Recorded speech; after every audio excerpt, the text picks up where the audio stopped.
She took the house. She took the money. She took the cars, the savings, and every last thing they'd built together. And she stood on those courthouse steps smiling like she'd just won the greatest victory of her life. She had no idea she'd just made the most catastrophic mistake a person could make, because the man she'd spent 3 years destroying, the quiet mechanic in the worn flannel shirt who never once raised his voice in that courtroom, wasn't just walking away broke. He was walking away free. And freedom, for Ethan Callaway, was worth far more than she could ever imagine. If you're new here, welcome. Hit that like button, drop your city in the comments. I want to see how far this story travels. Now settle in. This one's going to take a while, and it is absolutely worth it. The waiting room outside courtroom 7 smelled like burnt coffee and old carpet, the kind of place that absorbed misery the way wood absorbs water, slowly, permanently, until it was all the building knew how to hold. Ethan Callaway sat in a metal folding chair near the window, his elbows on his knees, his eyes on the floor. He hadn't slept more than 3 hours the night before. He could feel it behind his eyes, that dull, gritty ache that no amount of coffee fixed. His attorney, a quiet, careful woman named Carol Brandt, sat beside him with a legal pad covered in blue ink, flipping pages like she was looking for something she'd already lost. "You ready?" she asked without looking up. "No," he said honestly. She almost smiled. That's probably the most honest answer I've heard in 20 years of doing this. Ethan looked down at his hands. There was still grease under his thumbnail from the transmission job he'd finished at midnight. He'd scrubbed 3 times and it hadn't come out. He thought about how Monica used to hate that. The way the garage followed him home, she'd say. "You smell like oil again, Ethan? Can't you just wash properly?" He'd always tried. It was never quite enough. Through the tall, narrow window beside him, the January sky over Bismarck was the color of old pewter, low and heavy and threatening snow that hadn't arrived yet. 3 crows sat on the power line across the street, not moving, just watching. He stared at them longer than made sense. There was nothing particularly interesting about crows, but they were outside and he was in here, and sometimes that was enough. The courtroom door opened and Monica walked out with Derek Lawson at her shoulder. Derek was everything that Ethan was not, or at least everything that Monica had decided she now wanted. He was tall in the expensive suit way, broad-shouldered, with the kind of jaw that photographs well and a haircut that cost more than Ethan's weekly grocery run. He was Monica's personal attorney, which had raised eyebrows among the people who knew them, because attorneys weren't supposed to represent people they were romantically involved with. But Derek had a way of making inconvenient rules disappear. Monica looked at Ethan, the way she'd been looking at him for the better part of a year, with a particular cocktail of pity and contempt, like he was something left on the curb that she was surprised hadn't been picked up yet. She was dressed sharply, a charcoal blazer over a cream blouse, her dark hair pinned back. She'd always been beautiful. Ethan had loved her once with the kind of open-handed love that didn't know how to protect itself. That love had taken a long time to die. He still wasn't entirely sure it had finished the job. "Ethan." She nodded at him like a stranger she vaguely recognized. "Monica." Derek placed a hand on the small of her back and steered her past without acknowledging Ethan at all, which was probably for the best. Carol leaned slightly toward him. "Focus," she said quietly. "We've got 20 minutes. The courtroom itself was the kind of functional ugly that government buildings specialize in. Drop ceiling tiles, fluorescent lighting that made everyone look slightly unwell, wooden benches that had been uncomfortable for decades and had no plans to stop. Judge Patricia Holt presided from behind the bench with the energy of a woman who had heard every variation of human disappointment and had made a kind of peace with it. She was in her late 50s, reading glasses pushed up on her forehead, her expression professionally neutral.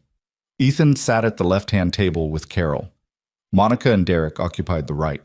Between them was a document nearly 2 inches thick, the proposed divorce settlement that Derek had assembled over the previous 8 months with what Carol privately described as surgical aggression. The house. Monica. The joint savings account. Nearly $40,000. Monica. The Ford 250 pickup and the Honda Accord. Monica. The investment portfolio in Ethan's name. Monica. A collection of tools and equipment from Ethan's garage worth over $12,000. Monica. What remained for Ethan, according to Derek's proposal, his personal clothing, a 2004 Chevy Silverado with 190,000 miles and a cracked windshield, and his debts. And Sophie. Custody of his 7-year-old daughter was the only thing Ethan had put in writing that he wanted. The only thing he'd argued for in every meeting, every mediation session, every late-night call with Carol when he was sitting on the floor of his rented room because he hadn't been able to afford furniture yet. The house didn't matter. The money didn't matter. The truck didn't matter. Sophie was everything. The proceedings took the better part of 3 hours. There were testimonies and counter-testimonies, character witnesses, documentation of income and assets, affidavits from neighbors, and Sophie's school counselor. Derek was smooth and methodical in the way that good attorneys are when they've done their homework. Measured, authoritative, always just slightly condescending without crossing the line into something that would irritate the judge. Ethan answered questions quietly and directly. He didn't embellish. He didn't defend himself against the worst of what was being implied about his parenting capacity. Carol had coached him extensively on this. They want you to react. Don't give them the reaction. Give them the truth and let the truth do the work. He described his schedule, the garage hours, the school pickups, the Tuesday nights helping Sophie with math homework she hated, the Sunday mornings making pancakes in the shape of animals because she'd gone through a phase at age 5 and never entirely grown out of it. He talked about her asthma and her medication schedule and the emergency contacts saved in his phone in order of proximity to her school. Monica's attorney argued that a mechanic's irregular hours made consistent parenting difficult, that Ethan's rental property, a single room in a house shared with 2 other men, was not a suitable environment for a child. Carol argued that Ethan's hours were self-determined, that he'd already arranged his schedule specifically around Sophie's school day, and that a stable, loving parent in a modest home was preferable to a technically larger space with an emotionally inconsistent one. She didn't say emotionally inconsistent quite so directly, but the meaning was clear enough. Monica's jaw tightened. Judge Holt listened to all of it with the same measured stillness. She took notes. She asked clarifying questions. She called a 15-minute recess around noon and returned looking exactly the same as she'd left.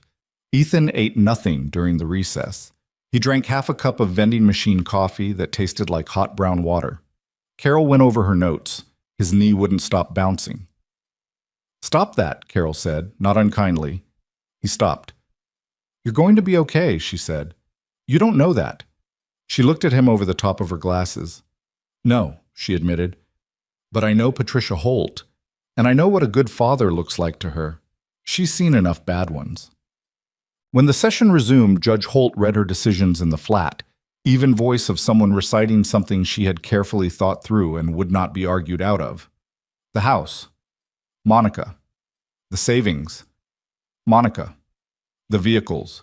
With the exception of the Silverado, Monica. The investment portfolio. Monica. Derek allowed himself a small, satisfied exhale. Monica glanced at him.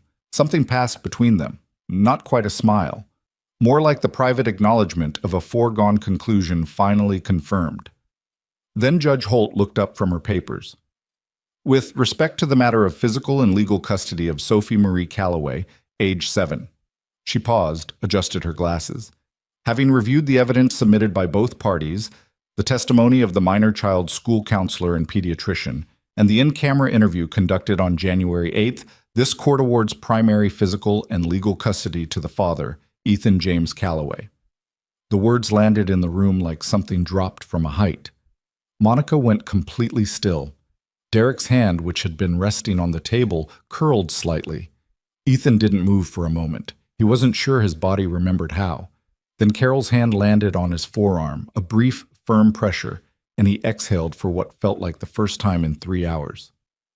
Monica Reed is awarded visitation rights on a schedule to be determined by mutual agreement or by the court if agreement cannot be reached. Child support obligations will be calculated and formalized within 30 days. Judge Holt set down her papers. "This court is adjourned." The gavel came down. Outside the courtroom in the gray fluorescent corridor, Monica found Ethan before he could reach the elevator. "This isn't over," she said. Her voice was controlled, but there was something ragged at the edges of it. "You think you can take her from me?" "I didn't take her from you. Ethan kept his voice low. The judge made a decision. You can appeal if you want to. Oh, I know what I'm doing. She stepped closer. Derek was a few feet behind her, arms crossed, watching. You have nothing, Ethan. You're living in a room. You drive a truck that barely runs. What do you think this looks like? It looks like a man who shows up for his kid, he said. Every single time. Something flickered in her face. He wasn't sure what it was. Anger, maybe, but with something older underneath it. Something that might have been once, close to regret. It didn't last. Enjoy the win, she said, while it lasts. She turned and walked away, her heels sharp against the tile floor. Derek fell into step beside her, his hand finding her back again. Carol appeared at Ethan's elbow. Ready? Yeah. He looked at the elevator doors closing ahead of them. Yeah, let's go. Yeah. The building's main entrance opened onto a wide concrete plaza that overlooked a stretch of two-lane street. It was February cold, the kind of cold that doesn't announce itself slowly, but just arrives all at once the moment you step outside, like a wall you walk into. Ethan pushed through the glass door and stopped. There were 4 vehicles parked along the curb across the street that had not been there when he'd arrived that morning.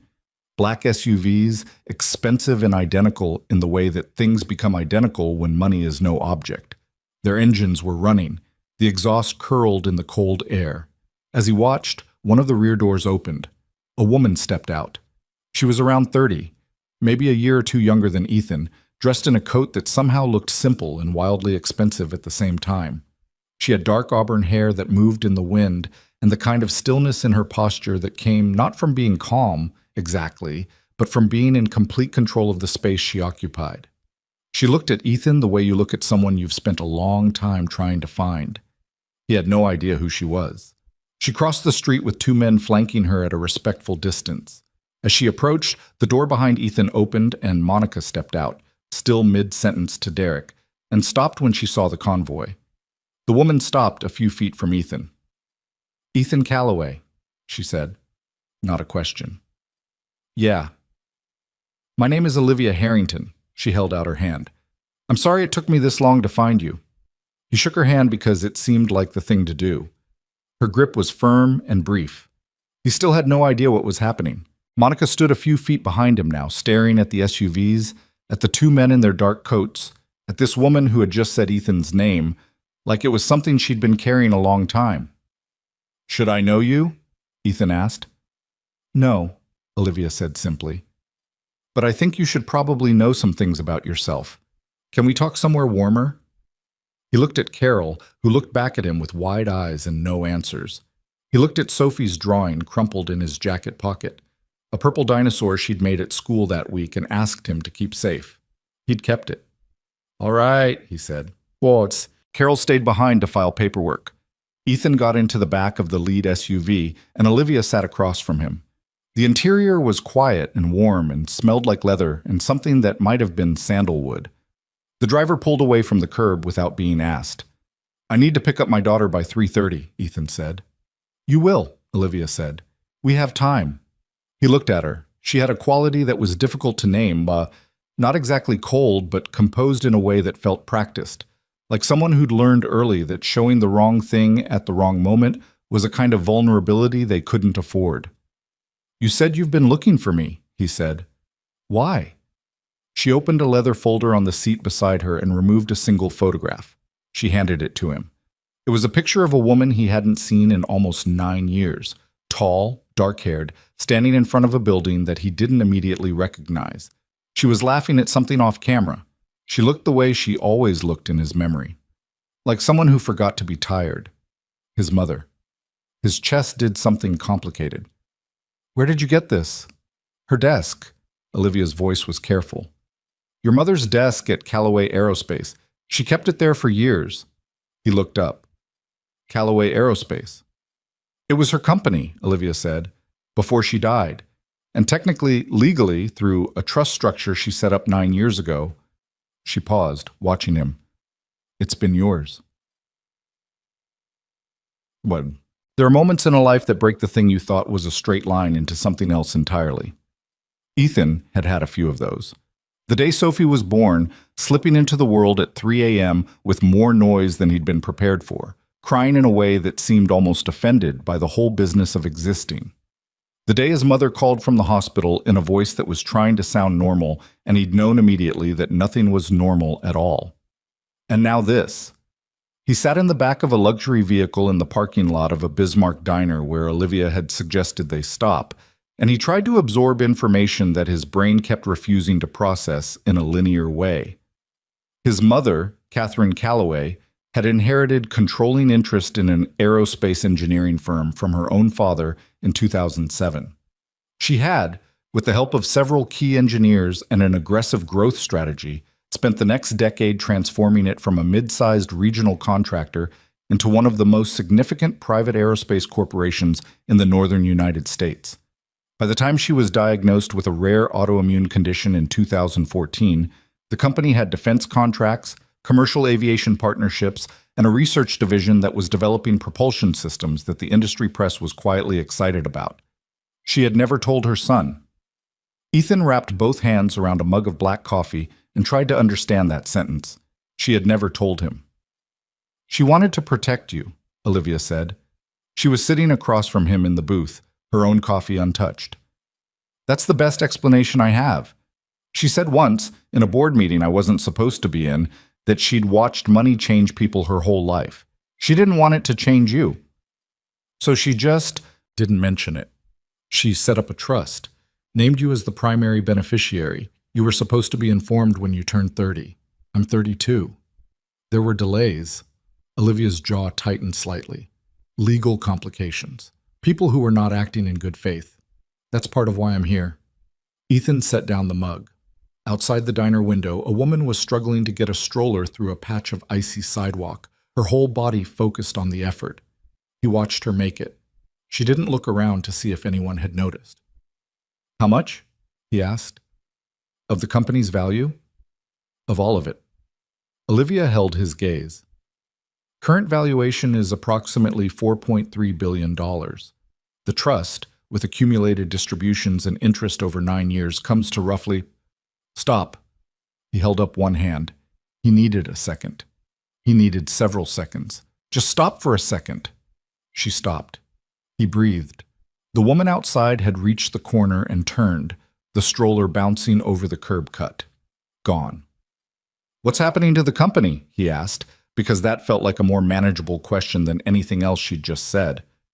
Olivia leaned forward, and for the first time the composure slipped a little, just around the edges, just enough that he could see the real urgency underneath it. That, she said, is the part I really need you to understand. Callaway Aerospace's flagship project, a proprietary short-range commercial aviation system designed around an entirely new approach to fuel efficiency, had been in development for 6 years. It was close. The engineers working on it said they were 18 months from a prototype that would change the economics of regional air travel in a fundamental way. 2 months ago, someone had started stealing it. Not clumsily, not quickly. Whoever was responsible had been careful and methodical, extracting sections of the research in small pieces through what appeared to be a series of misdirected server access events. The kind of thing that looked like accidents until you stacked them up and looked at the pattern. Olivia had been serving as the company's acting chairwoman since Catherine's death 3 years earlier, a role she'd stepped into at Catherine's specific written request, having worked alongside her for 5 years as a senior operations executive. She'd held things together, but the company's bylaws were clear. In the absence of the named heir formally claiming leadership, the board's power to make major decisions was limited. Strategic partnerships couldn't be finalized. The defense contract renewals were stalling. And now, with active corporate espionage bleeding the company's most valuable intellectual property, the board was fracturing. They needed Ethan, not as a figurehead, not as a name on a document.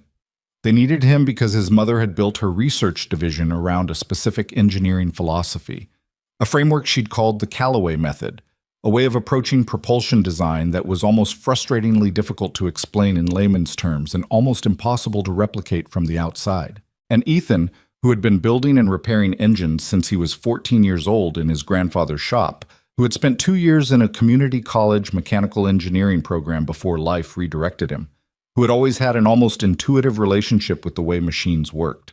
He understood it. Maybe not in the way his mother would have articulated it, but in the bones and hands way, the way you understand something you learned before you knew it was something to learn. Olivia slid a photograph across the table. It was a schematic, partial, printed on plain paper. He looked at it. His eyes moved across it slowly, the way they moved across any engine diagram, reading it in the way other people read text. "This is wrong," he said, after a moment. Olivia went very still. "Which part?" He pointed to a component in the lower right section. "This pressure ratio. Whoever drew this doesn't understand the airflow at this stage. They're running it too hot at entry." He paused. "This isn't your design, is it?" "No," she said quietly. "That's the version that appeared in documents belonging to a competitor, a company that should not have had access to anything remotely close to this." He set the schematic down. "And you think I can help figure out where the leak is?" "I think you might be the only person who can," she said, "because the people stealing this need to understand what they're taking to use it. And the way they've been modifying it tells us something about who they are." She paused. "And I think, if you're willing to come back with me, we can stop this before they get enough to move forward." Ethan looked at the photograph of his mother that Olivia had set on the table between them. His mother, laughing at something off camera. Her company, her life's work. "Sophie comes with me," he said. "Of course. And I need to call her school and sort out the pickup and pack a bag. And I need to understand, fully understand, what I'm agreeing to before I agree to it. That's fair?" He picked up the schematic again, looked at it again. The pressure ratio was wrong, obviously wrong, once you knew what to look for. He could feel his mind already working on it, the way it always worked on problems with moving parts. "Where's the company based?" he asked. "Main research facility is in Fargo, corporate headquarters in Minneapolis." She paused. "But the engineering department your mother built, the one that matters most right now, is in Bismarck." He looked up. 15 minutes from here," she said. Dead. He called the school from the parking lot, standing in the cold with his jacket unzipped because he'd forgotten to close it. He made arrangements with the front office for Sophie to wait in the after-school program. He called Carol to let her know that something significant had happened and that he would explain later, and Carol, who had 20 years of listening to people explain complicated things, simply said, "All right, Ethan, you know where to find me."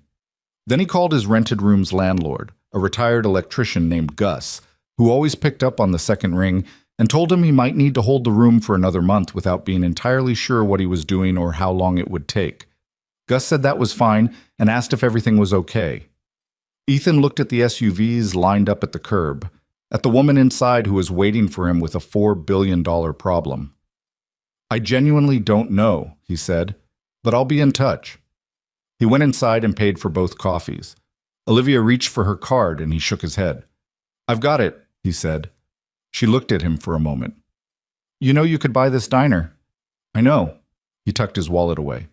"But right now I've got $14 and some change and a decent credit score, and that's what I've got. So let me pay for the coffee." Something shifted in her expression.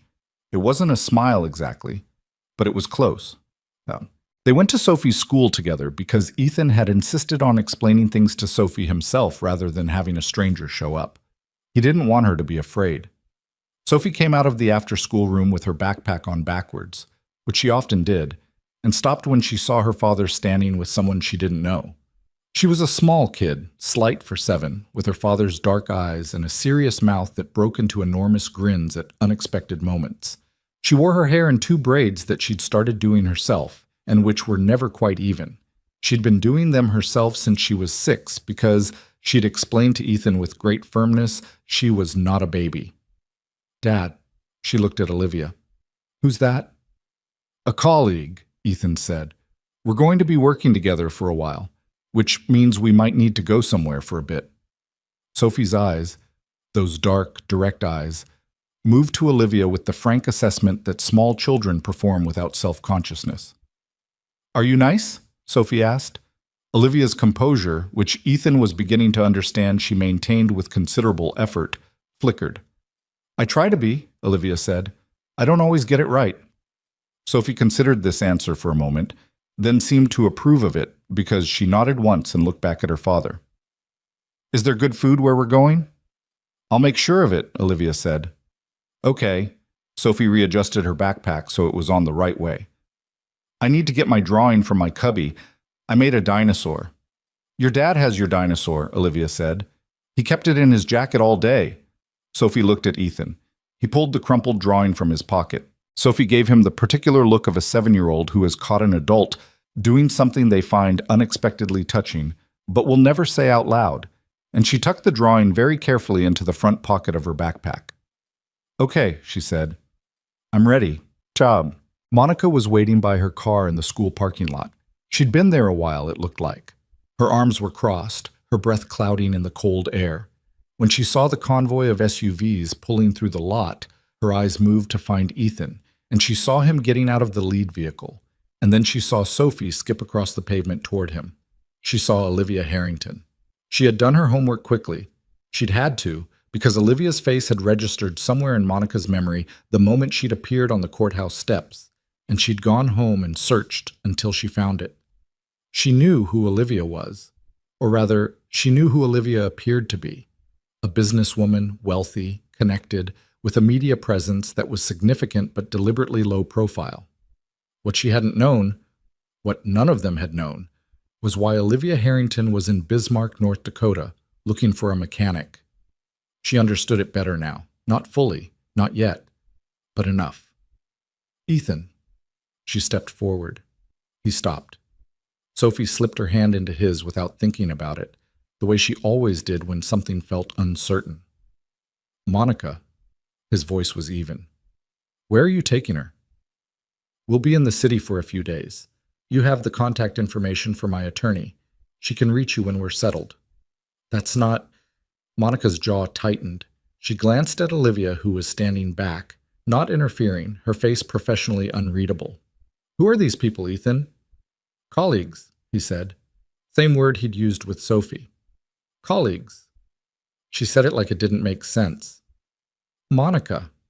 He shifted Sophie slightly behind him, just by an inch, the instinctive geometry of a parent interposing themselves. You got the house. You got everything. The judge gave me one thing, and I'm going to go take care of her. That's all that's happening right now. Something crossed her face that he couldn't quite name. She looked at Sophie, who was watching with those serious dark eyes. Soph, Monica said, softening for a moment in the way she sometimes could, unexpectedly. You're okay? I'm with Dad, Sophie said simply. Monica pressed her lips together. She nodded once and stepped back. Ethan got Sophie into the vehicle. As he closed the door, he looked back at Monica standing in the parking lot, her arms recrossing over her chest against the cold. She looked for just a moment like someone who was only beginning to understand what she'd lost. Not the settlement, not the house, or the money. Something older than that. Something she'd made a series of choices to discard, and was only now watching it drive away with someone else. He got in the car. They drove to the Callaway Aerospace Satellite Facility on the south side of the city.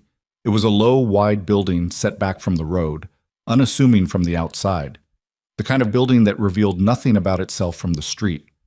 Inside it was a different world. High ceilings, clean lines, the particular organized chaos of a working engineering space. Whiteboards covered in diagrams and equations, workbenches with components laid out in arrangements that looked random and weren't. A handful of engineers were still at their stations when they arrived. They looked up when Ethan walked in. A few of them clearly didn't know what to make of him. A man in a worn flannel shirt who walked through the door with a billionaire and a 7-year-old and stood in the middle of their floor like he was reading it. Which, in a way, he was. Sophie pressed close to his side but was watching everything with enormous eyes. It smells like the garage, she said quietly. Yeah, he said. It does. One of the engineers, a woman in her 40s with reading glasses pushed up on her head and a coffee cup that said world's okayest engineer in the kind of self-deprecating way that usually indicated the opposite, approached with a cautious expression. Dr. Marsh, Olivia said, this is Ethan Callaway. The woman looked at him for a moment, then she looked at his hands, the hands of someone who worked with them, grease-stained in the permanent way, knuckles mapped with the small scars that accumulate over years of close work with metal and heat. She said, which was not quite the greeting Ethan had expected. Your mother had the same hands. Something stuck in his throat. Did you know her? He managed. Worked with her for 11 years. Doctor. Marcia's voice was matter-of-fact, but her eyes were not. She was the most technically gifted person I've ever worked with and also the most infuriating. She looked at him more carefully. You look like her, around the eyes. Sophie tugged at Ethan's sleeve. Dad? She whispered. Yeah? Can I sit on one of those chairs, the ones with the wheels? He looked across the room to the rolling stools. He looked at Dr. Marsh. Go ahead, Dr. Marsh said, with the resigned air of someone who had dealt with plenty of people who shouldn't be on the rolling chairs and had learned to manage it. Just don't touch anything on the tables. Sophie was across the room in approximately 4 seconds. Dr. Marsh watched her go, then looked back at Ethan. She told me once, the engineer said, that she'd made a choice she wasn't sure was right, keeping you out of all this. She paused. She said she kept waiting for the right moment to tell you, and then she ran out of moments. The fluorescent lights hummed. Somewhere across the facility, Sophie was spinning herself in a slow circle on a wheeled stool, her arms out, her face tilted up like she was checking for the horizon. I need to understand what's happening here, Ethan said. All of it. Start from the beginning. Dr. Marsh looked at Olivia. Olivia nodded. All right, Dr. Marsh said. She turned toward the nearest whiteboard and picked up a marker. This is going to take a while. I'm not going anywhere, Ethan said. Outside, the snow that had been threatening all day finally began to fall. Slowly at first, then with more conviction, the way North Dakota winters committed to things. Inside the facility, under the fluorescent lights, a woman who had known his mother drew the shape of a problem on a whiteboard, and Ethan Calloway, who had spent the day losing everything he'd built and everything he'd owned, began to understand the thing he'd been left. Sophie spun herself one more slow circle on her stool. Her braids were uneven. Her sneakers were untied again. And she was, in this strange and unfamiliar place that smelled like her father's garage, completely at ease. Dr. Marsh drew for a long time. She was not a theatrical person. She didn't build too dramatic reveals or pause for effect the way some people did when they knew they were delivering information that would change the shape of a room. She simply drew and talked and occasionally stopped to correct something she'd drawn, crossing it out with the blunt efficiency of someone who cared more about accuracy than appearances. The whiteboard filled up in sections, timelines, system diagrams, organizational charts with names circled or boxed or connected by lines that meant different things depending on their weight and direction. Ethan stood with his arms crossed and watched. He asked questions when he needed to. He didn't ask them to fill silence. Sophie had migrated from the rolling stool to a spot on the floor near the wall where someone had given her a scratch pad and a handful of colored markers, and she was working on something with the total absorption that 7-year-olds bring to creative projects they haven't explained to anyone. One of the junior engineers, a young man named Paul, who looked about 25 and had clearly never known quite what to do around children, had quietly set a granola bar next to her without saying anything, and she'd eaten it without looking up. The facility had mostly emptied by the time Dr. Marsh finished. The overhead lights had kicked into their evening cycle, slightly warmer and dimmer, and the snow outside the narrow windows was falling with real commitment now. Olivia sat at the edge of a workbench, her coat folded in her lap, and listened to things she already knew with the patience of someone who understood that other people needed to hear them for the first time. Here was the shape of it, as Ethan came to understand it over the course of 2.5 hours. Catherine Calloway had built her research division around a propulsion concept she'd called the Meridian System, a framework for fuel flow dynamics in short-range turbine engines that was, if the mathematics held up in physical application, capable of reducing fuel consumption in regional commercial flights by somewhere between 31 and 38%. It didn't sound like much until you understood the economics of regional aviation, the fuel costs, the margin structures, the environmental compliance pressures building from every regulatory direction. Then it sounded like the kind of thing that would make its owner extraordinarily wealthy and make the industry rewrite several chapters of its operating assumptions. Catherine had been 2 years from a working prototype when her condition deteriorated. She'd brought in Olivia to manage operations, restructured the trust, and continued working from the hospital on the days she was capable of it, which, by all accounts, was more days than her doctors had considered reasonable. She died in the spring, 3 years ago, on a Thursday morning when the weather was just turning good. After that, the company had been run by a board that was trying its best with what it had, and Olivia, who was working 20-hour days and still felt the seams pulling apart, and a research team that was brilliant and committed and increasingly worried that without the specific instinct their founder had brought to the Meridian system's most complex unsolved problems, they were going to stall. They had stalled. Not completely. But the last 18 months of progress had been slower, and the internal disagreements about how to move forward had grown louder, and the board had begun to discuss, quietly, but not quietly enough, the possibility of licensing the technology rather than finishing it. Selling what they had to someone larger who might have the resources to complete it. That was when the thefts had started. Someone knew we were vulnerable, Dr. Marsh said. She was sitting on a stool now, the marker resting in her palm.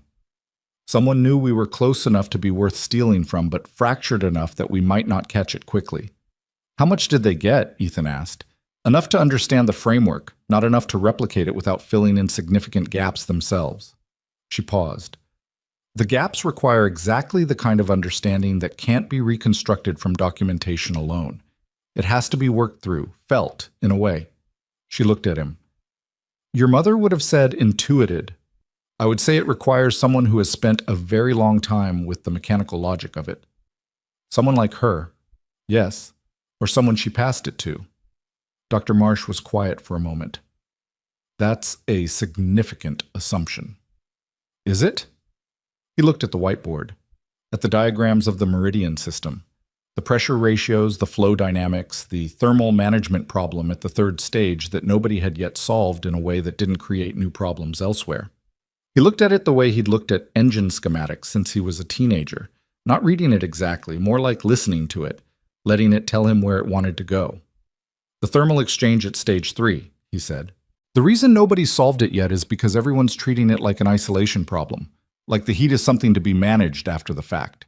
He moved toward the board. It's not.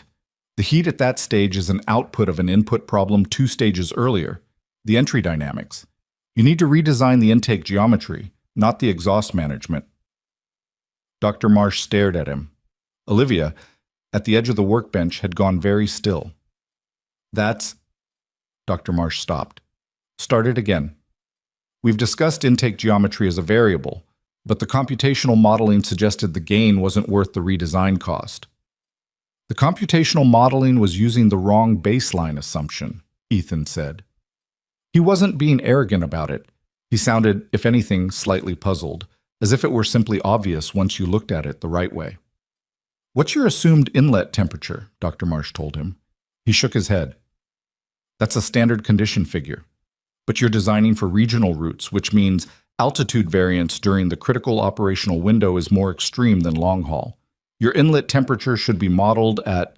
He paused, doing something in his head that Olivia could not follow, and that made Dr. Marsh's eyes narrow with intense focus.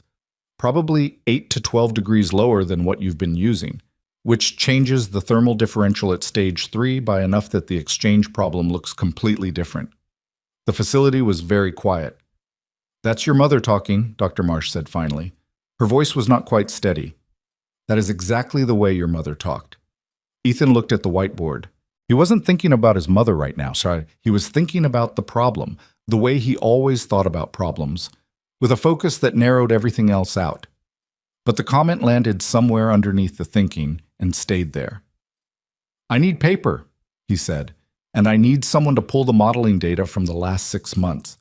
I want to see what assumptions went into the stage 3 calculations. Dr. Marsh stood up from her stool and said, without any of her previous caution, Paul, get him everything from the Meridian files, current cycle. Paul, who had been quietly pretending not to eavesdrop while reorganizing a component tray he didn't need to reorganize, moved immediately. From the floor by the wall, Sophie's voice. Dad? He looked over. She was holding up her scratch pad. On it, in orange and green marker, she had drawn what appeared to be a very large lizard wearing a hard hat, standing next to something that might have been a rocket or might have been a very ambitious tree. It was hard to tell. "What do you think?" she asked. He crossed the room and crouched down to look at it properly, the way he always did, taking it seriously, giving it his actual attention. "The hard hat's a good touch," he said. "Is he an engineer?" "She," Sophie corrected, with the firmness of someone who'd made this correction before. "She's a dinosaur engineer. She builds things." "What kind of things?" Sophie pointed at the possibly rocket, possibly tree. "Things that go up." He looked at the drawing for another moment. "I think she's good at her job," he said. Sophie nodded, satisfied, and went back to adding details to the drawing. Ethan stayed crouched beside her for a moment longer than was strictly necessary, one hand on her small shoulder, feeling the warmth of her through her sweater. Then he straightened up and went back to the whiteboard. He worked for 4 hours. He lost track of time in the way he sometimes did with engines, the way the problem became the whole room and everything else went to the edges. Paul brought him the modeling data, then more data when he asked for it, then coffee that went cold before he touched it. Dr. Marsh worked alongside him, sometimes questioning, sometimes validating, sometimes just watching with an expression that Ethan was too absorbed to notice, but that Olivia observed from her position near the wall. Something between grief and relief. The face of a person watching a door open that they'd been afraid would stay closed forever. Around 9 o'clock, Olivia touched his arm. "Ethan." He looked up. She tilted her head toward the corner of the room. Sophie had curled up on her jacket, which she'd folded into a rough pillow, and fallen asleep on the floor with the scratch pad still clutched loosely in one hand. The orange marker had left a small streak on her cheek where she'd rested against it.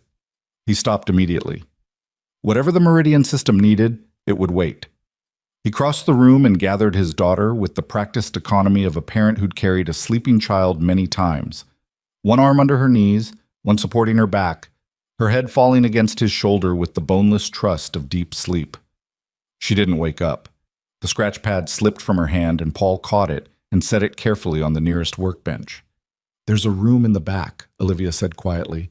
"We use it as a rest space. There's a couch." He followed her through a door at the rear of the facility, into a small room with the muted institutional comfort of a space designed to be functional rather than pleasant. A couch, a blanket folded over its arm, a small table with a lamp. He laid Sophie down and pulled the blanket over her without disturbing the orange streak on her cheek, and she made a small sound and pressed her face into the couch cushion and didn't wake. He stood there for a moment, looking at her.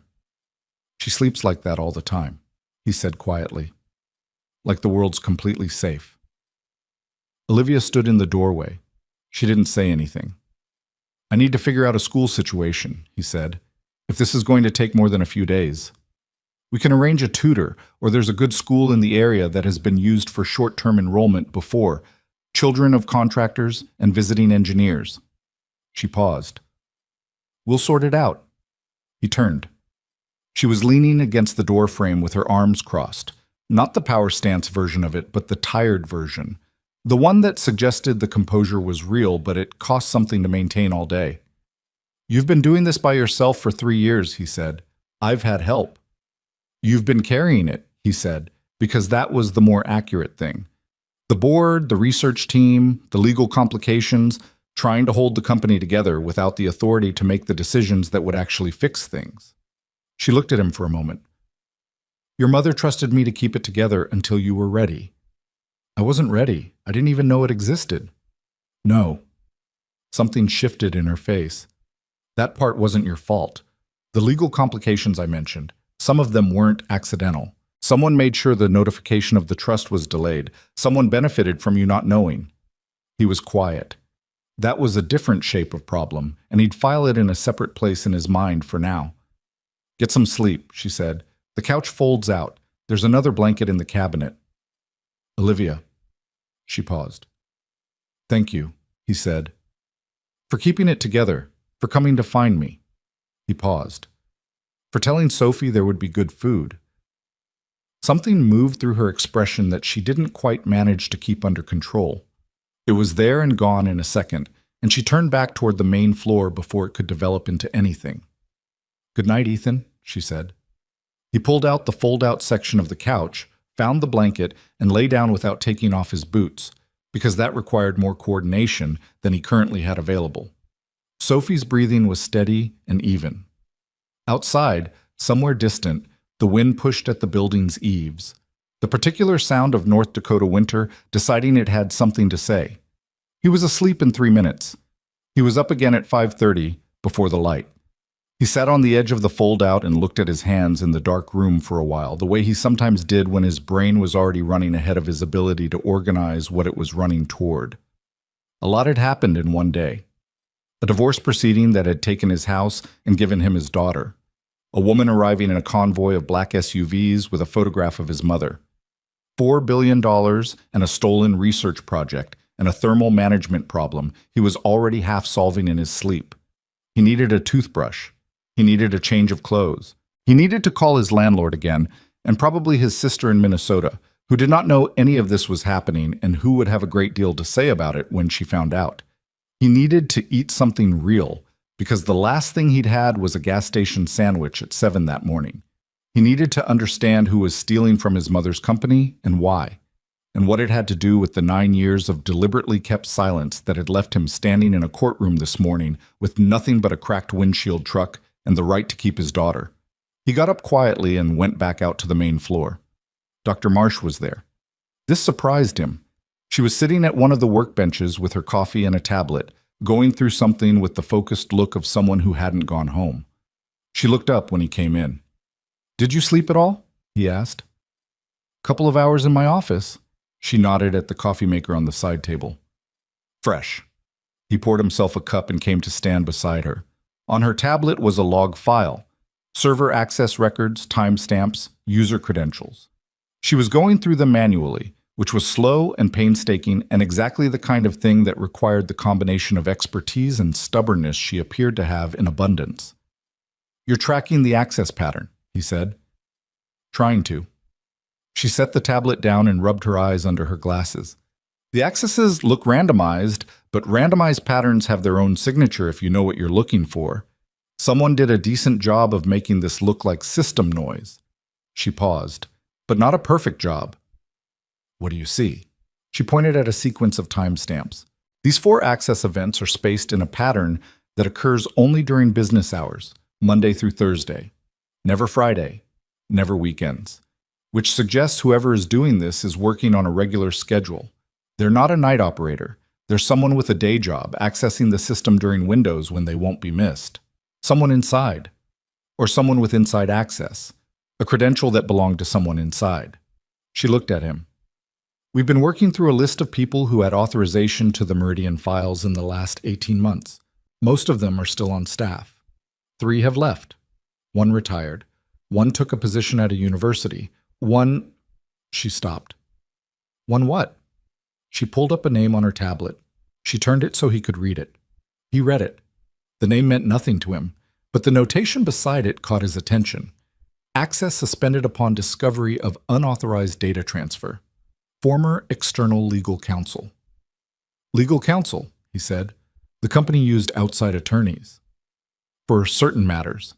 Contract review, intellectual property filings, some of the trust documentation." She paused carefully. This particular attorney handled several matters relating to the trust itself, including the notification process for the named beneficiary. Ethan set down his coffee. He thought about the year he'd spent not knowing about any of this, about the certified letter that was supposed to notify him of his inheritance at age 30 that had never arrived, about the legal complications Olivia had mentioned with that carefully controlled expression. "What's this attorney's name?" he asked. "Derek Lawson," she said.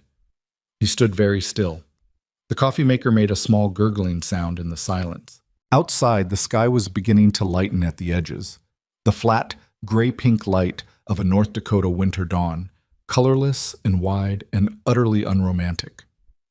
"Derek Lawson," he said again. "You know him. He represented my wife in our divorce proceedings." He picked up his coffee again, not because he wanted it, but because he needed something to do with his hands. He was also... He stopped. He was being precise in his own head, working through the sequence. He was there when she accessed my home office. Last spring.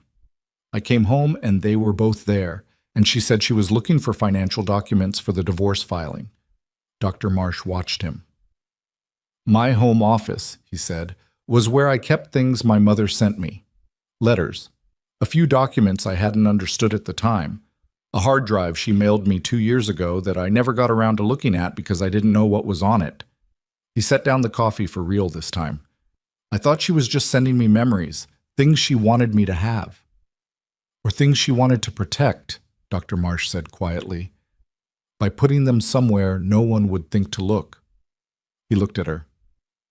We need to tell Olivia, he said. She'll be here at 7. Then I need you to start pulling together everything you have on Lawson's access history. And I need to know who his client was. The corporation that received the stolen data. Because Lawson isn't a thief. He's a fixer. He works for someone. That's a significant investigative step. We'd need federal... I know. He turned back toward the small room where Sophie was still sleeping, where his jacket was on the floor and his phone was in the pocket, and he had 3 texts he hadn't answered yet. I'm going to make some calls. It was 5:47 in the morning, and the world outside was the color of old ash, and the heat was just beginning to push through the facility's vents with the low mechanical sigh of a building waking up. And Ethan Calloway, who had walked into a courtroom yesterday morning with $14 and a cracked windshield, was beginning to understand that the thing he'd thought was the end of one life was something else entirely. He called his sister first. Her name was Diane, and she lived in Rochester with her husband and 2 boys.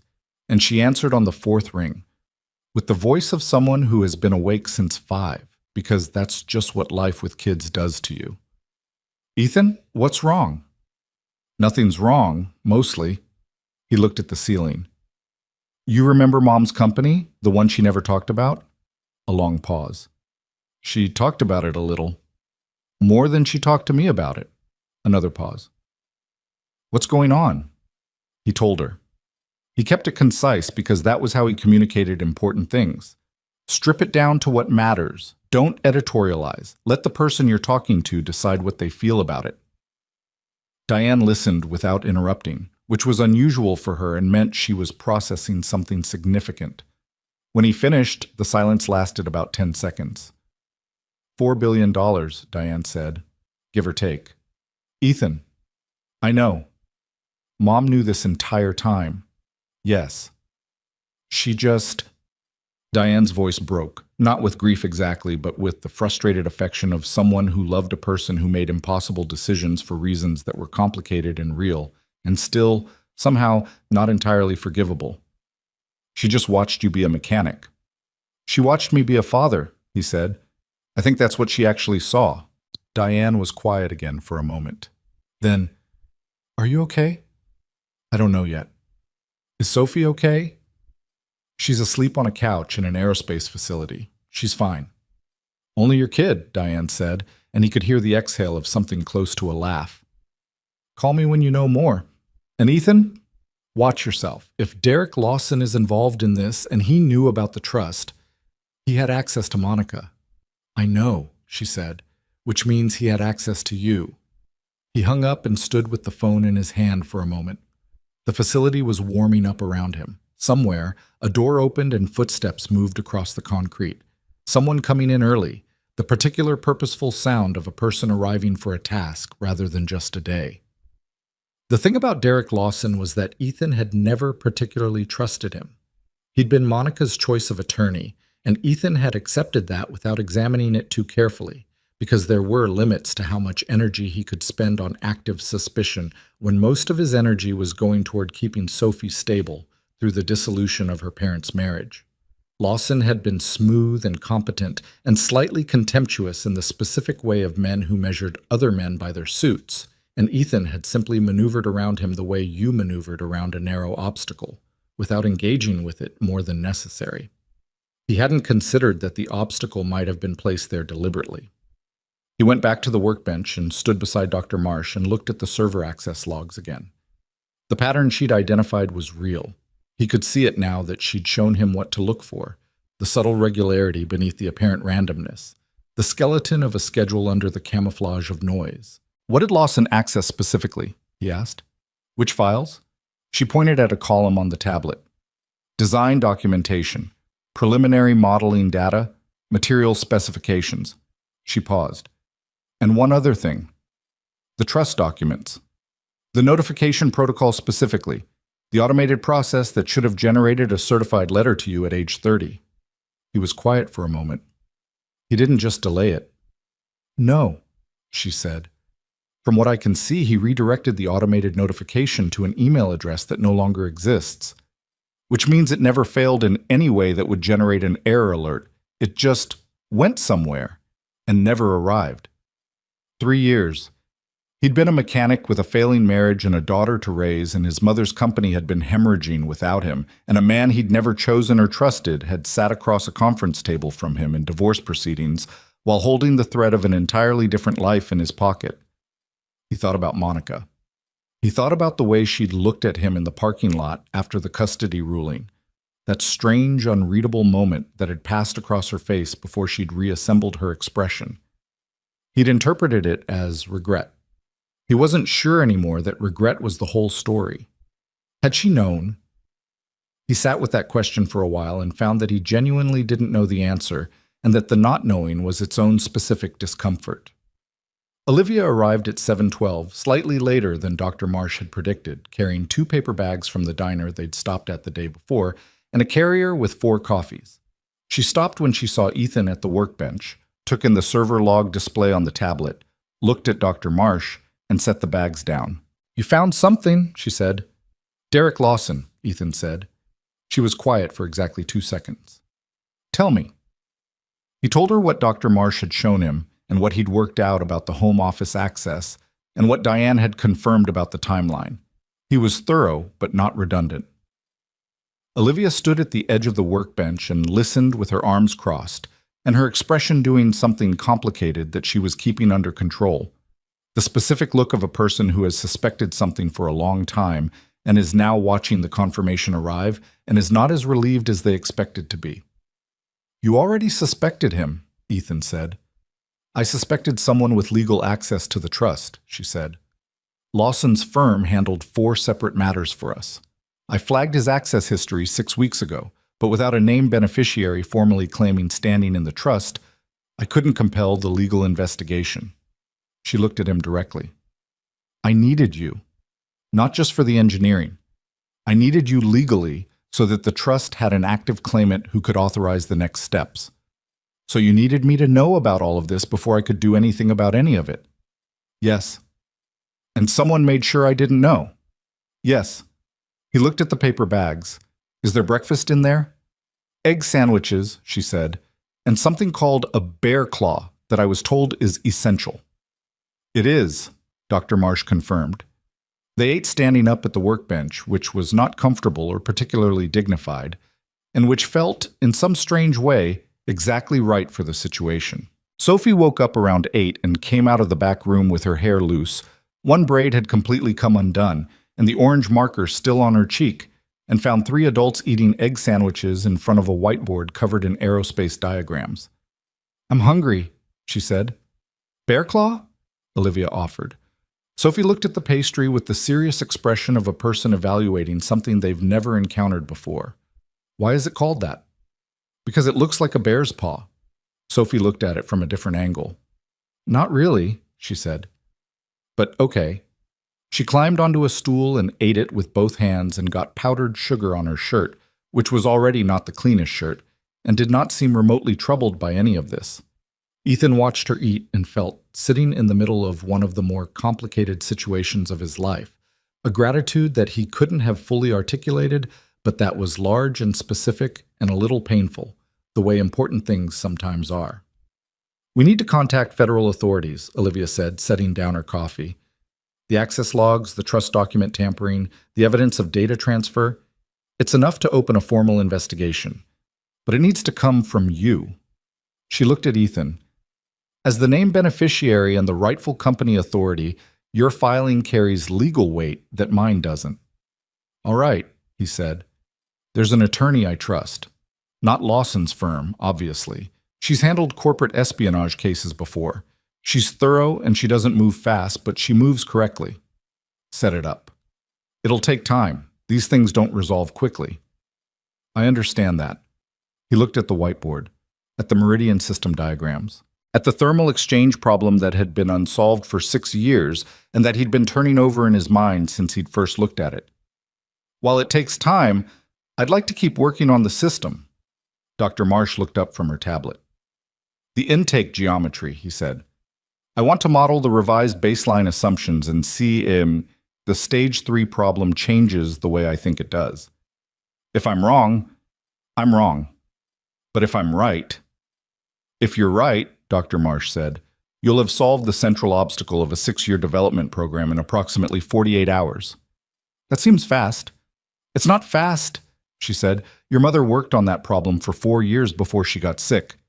Everything we built on top of it is because of what she put in. She paused. You're not solving it from scratch. You're recognizing something she already laid in that the rest of us couldn't see. He was quiet for a moment. Sophie, finished with her bear claw, was licking powdered sugar off her fingers and looking at the whiteboard with the casual curiosity of a child who has been raised around someone who brings their work home. Dad, she said, is that your drawing? Sort of. Dr. Marsh drew most of it. Sophie examined it. It's messy, she said. That's how good drawings usually are, he said. She seemed to accept this. She slid off the stool and came to stand beside him, her powdery hand finding his, and they stood together looking at the whiteboard with the meridian system diagrams and the thermal management problem and 9 years of his mother's life mapped out in dry erase marker on a rollable board in a low building outside Bismarck, North Dakota. Outside, the snow had stopped. The morning light was thin and clear and very white, the way light is after a snowfall when the sky has finally finished what it was doing and gone quiet. Ethan looked at the problem on the board and held his daughter's hand and started again from the beginning. The attorney Olivia trusted was named Sandra Fitch, and she arrived from Minneapolis on a Thursday morning in a rental car she'd driven herself from the airport, which was the first thing Ethan noticed about her.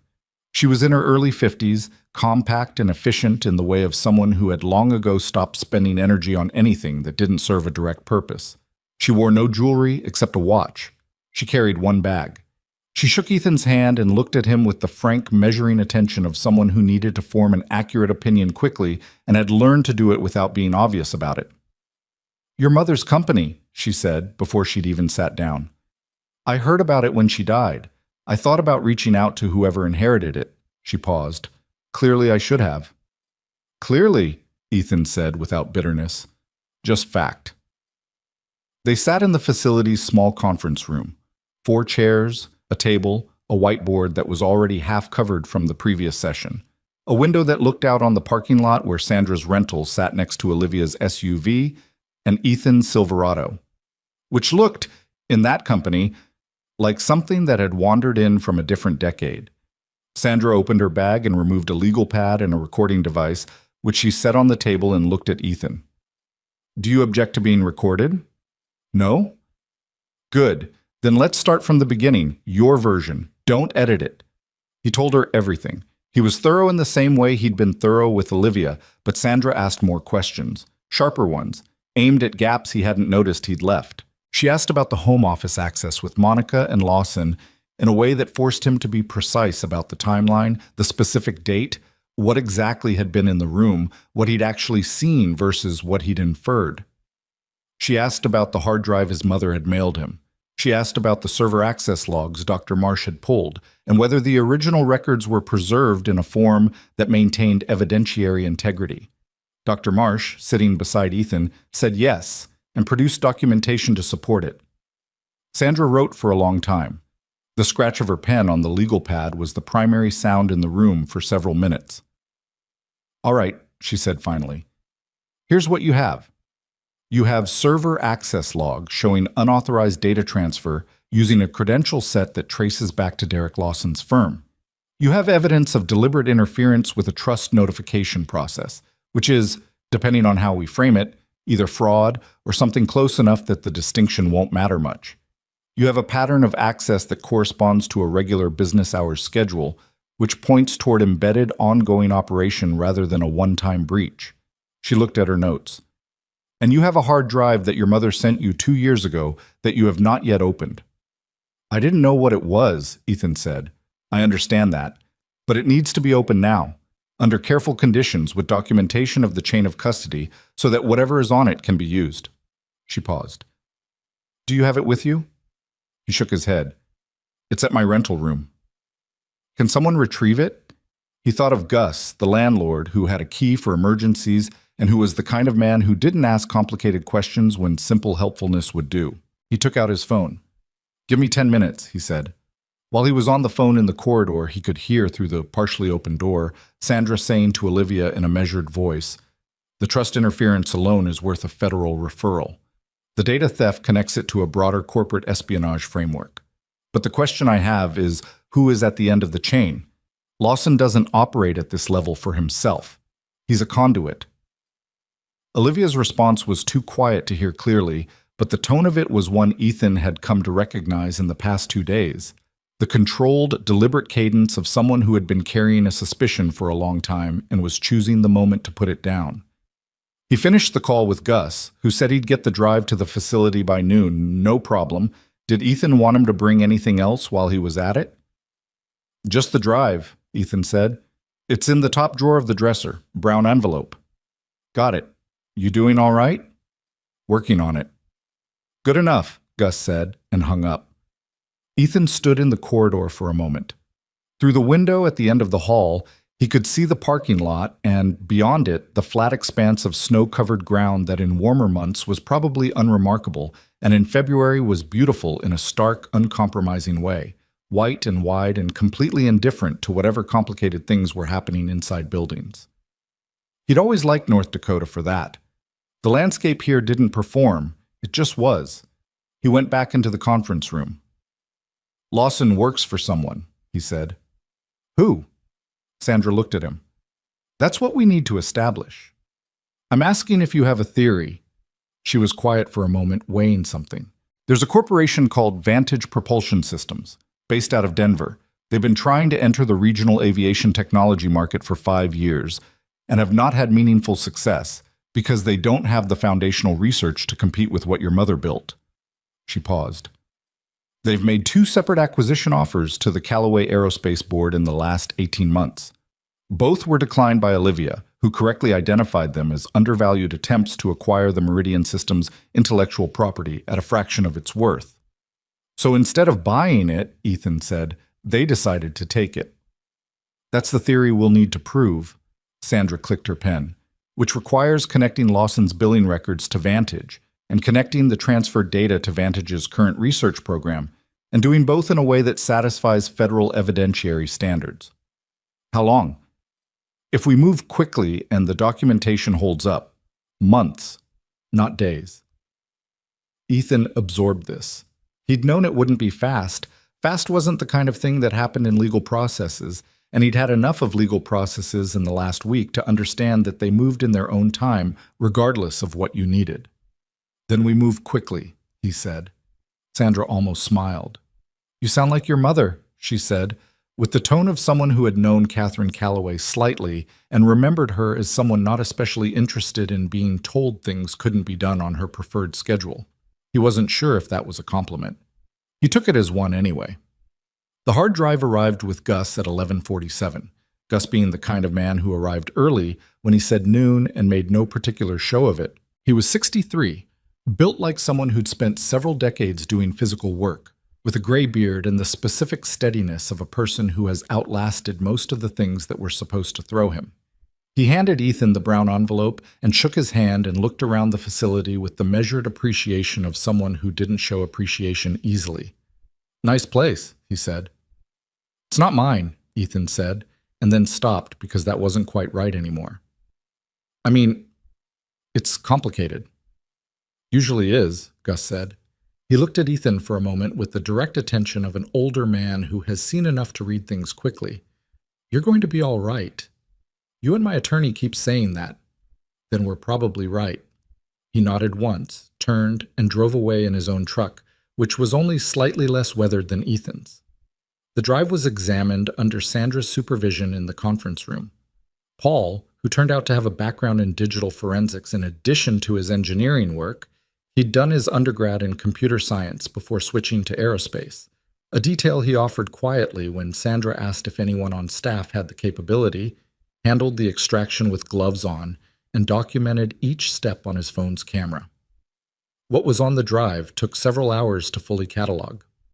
There were engineering files, partial schematics, notes in Catherine's handwriting that had been scanned and digitized, early Meridian system calculations that predated anything in the company's current archive. There were personal letters she'd apparently drafted but never sent, which Sandra set aside without reading and asked Ethan if he wanted to review privately. He said yes, and put them in the envelope and didn't look at them yet, because he didn't have room for that right now, and she would have understood that. And there was one folder labeled simply with a date, the year Ethan had turned 30, containing a series of documents that were not engineering files and not personal letters. They were financial records, correspondence between Derek Lawson's firm and an entity registered in Delaware under a name that meant nothing until Paul cross-referenced it in a corporate registry database and found the parent company. Vantage Propulsion Systems. The room went quiet when Paul read it out. Sandra wrote something on her legal pad. That, she said, is the connection. It was 3 p.m. Outside, the light was already beginning to think about changing, the way winter light did here, arriving late and leaving early, as if it had somewhere else to be. Ethan sat at the conference table and looked at a printed page showing financial transfers between Lawson's firm and a Delaware shell company, and felt something that was not quite anger and not quite grief, but existed in the territory between them. The transfers started 3 years ago. They continued through the divorce proceedings. They were ongoing.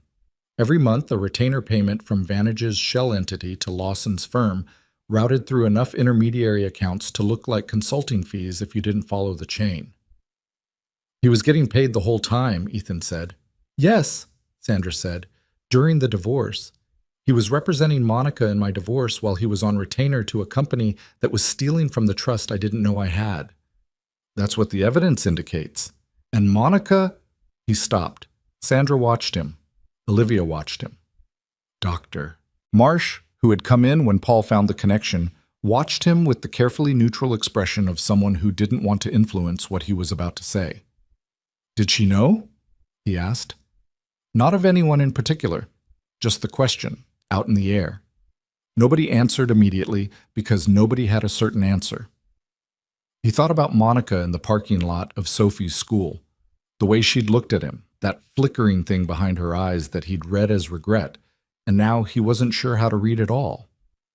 He thought about the home office, the two of them in his space, Monica going through his things while Lawson stood nearby with his arms crossed and his expensive haircut, and Monica saying, I'm just looking for financial documents. She'd seemed uncomfortable. He'd assumed it was the awkwardness of the situation, of being caught in a moment that felt like trespassing. Maybe it was something else. Maybe she'd been uncomfortable because she'd been asked to do something she hadn't fully understood the implications of by a man she trusted more than she should have. I need to talk to her, he said. Ethan, Olivia started, not to accuse her, not yet. He looked at the table. I just need to know what she knew and when, because if she was being used by Lawson the same way he used everything else... He didn't finish the sentence. He didn't need to. The question of Monica was not simple, and it was not going to become simple, and he'd learned enough in the last 2 days to know that the things that looked straightforward from the outside were almost never that. Let me make the federal referral first, Sandra said carefully. Once that's filed, the investigation has jurisdiction, and I can advise you on what conversations are or aren't appropriate to have with anyone involved. She looked at him. Can you give me 24 hours? He looked at the window, at the winter light thinning out. Yes, he said. He spent the rest of the afternoon working on the Meridian system with Dr. Marsh, because the problem needed to be worked on, and because working on concrete problems was how Ethan had always managed the things he couldn't solve immediately. The engineering question was specific and answerable. The Derek Lawson question was going to unfold on its own timeline. The Monica question was waiting for the right moment. The thing on the whiteboard was something he could actually touch. He revised the baseline inlet temperature assumption in the modeling software, working through the implications stage by stage with Dr. Marsh beside him, both of them running parallel calculations by hand as a check on the software output. The process was methodical and slow and required the kind of focused attention that left no room for peripheral thinking, which was exactly what he needed. By 6 o'clock, the revised model showed a thermal profile at stage 3 that was fundamentally different from what the previous calculations had produced. The exchange problem didn't disappear. It was too complex for that, but it shifted into a configuration that was workable, manageable, the kind of engineering challenge that had solutions rather than the kind that had only compromises. Dr. Marsh sat with the printout for a long time without speaking. "Well," she said finally, "is that a good well or a bad well?" "It's a—" She stopped. She took off her glasses and pressed her fingers against her eyes for a moment, in the way of someone who is managing a strong reaction and wants to do it privately. Then she put her glasses back on. "Your mother worked on that stage 3 problem for 4 years," she said. "She was close. She knew she was close. The last time I spoke with her, about a month before she died, she told me she could feel the answer, but she couldn't quite reach it." Her voice was steady, but the effort of keeping it that way was visible. "She would have reached it if she'd had more time." "She did reach it," Ethan said. "She just handed it off." Dr. Marsh looked at him. "She mailed me a hard drive," he said. "She built something in me when I was 14 years old, working in my grandfather's shop. She spent 30 years building a company, and she also spent 30 years building her son, and apparently she had enough faith that the two things would find each other eventually." He paused. "She just got the timing wrong." Dr. Marsh was quiet for a moment. "She would have liked hearing you say that. She would have told me I was being sentimental." "Yes," Dr. Marsh said. "And then she would have liked it."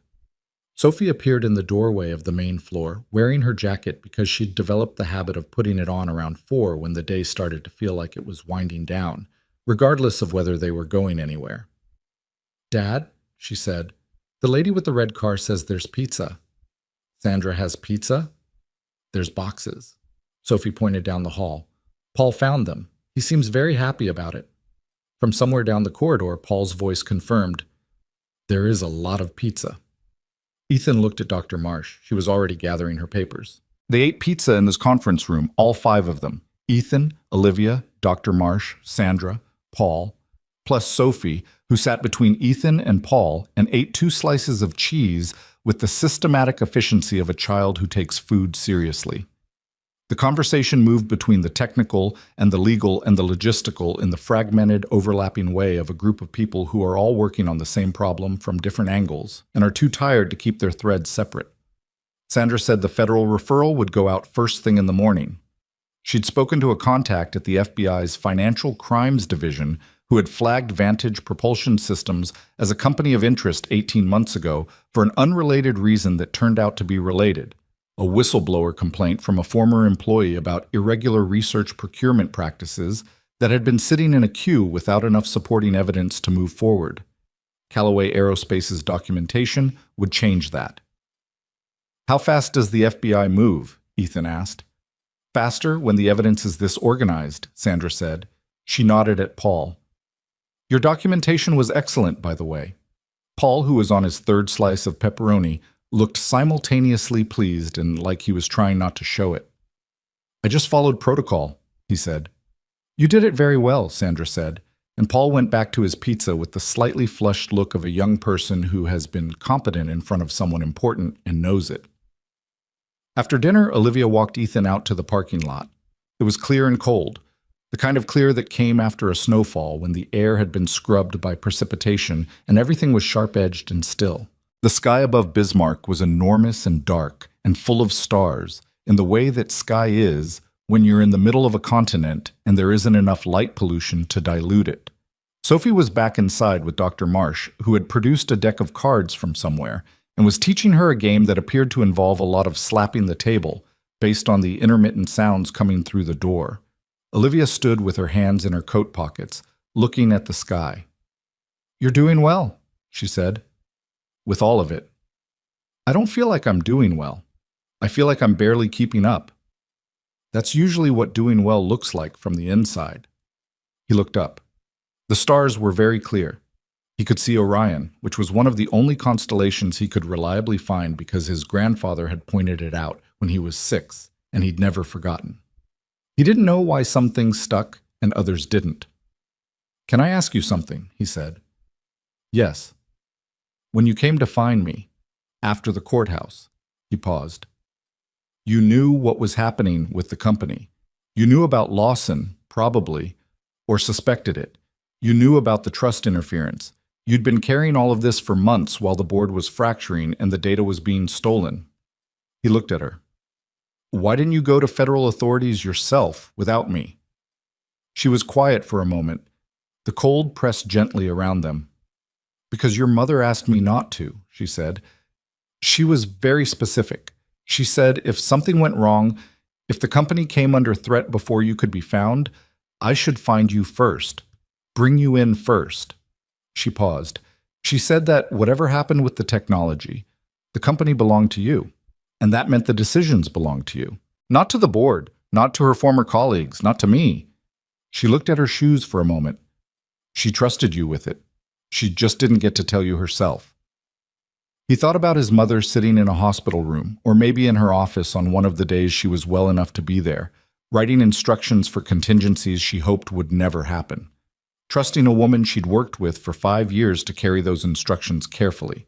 Believing that the son she'd raised to fix engines and raise his daughter well would somehow also be the right person to hold a $4 billion company together. She didn't know me as well as she thought she did, he said. She knew you better than you know yourself, Olivia said. Which is a thing parents sometimes manage, I'm told. He almost laughed. It came out as a rough exhale that was the neighbor of a laugh, close enough. The stage 3 problem, he said, shifting because staying in the other place too long would cost him something he needed to conserve. The revised model shows it's solvable. Dr. Marsh and I need about 3 weeks of intensive modeling work to develop the solution into something we can actually test. Maybe 4 if the variables at stage 2 don't cooperate. She turned to look at him fully. That's significantly faster than anything the team projected. The team was working from wrong assumptions. Once you correct the baseline, the rest of it moves. He paused. I want to bring in 2 more engineers. People Dr. Marsh trusts. There are 3 people on the current team who are doing 2 jobs at once because of the staffing gaps, and the cognitive load is showing in their work. She nodded. I'll approve the additions. And I want to be the one to authorize them, not the board. If the company's decisions belong to me, they do. Then I need to actually make them. He looked at her. Which means I need to formally assume the trust inheritance. I need to sit down with Sandra and sign whatever I need to sign. I can set that up for tomorrow morning. Good. She looked at him for a moment in the clear cold. There was something in her expression that wasn't quite the composure he'd become accustomed to.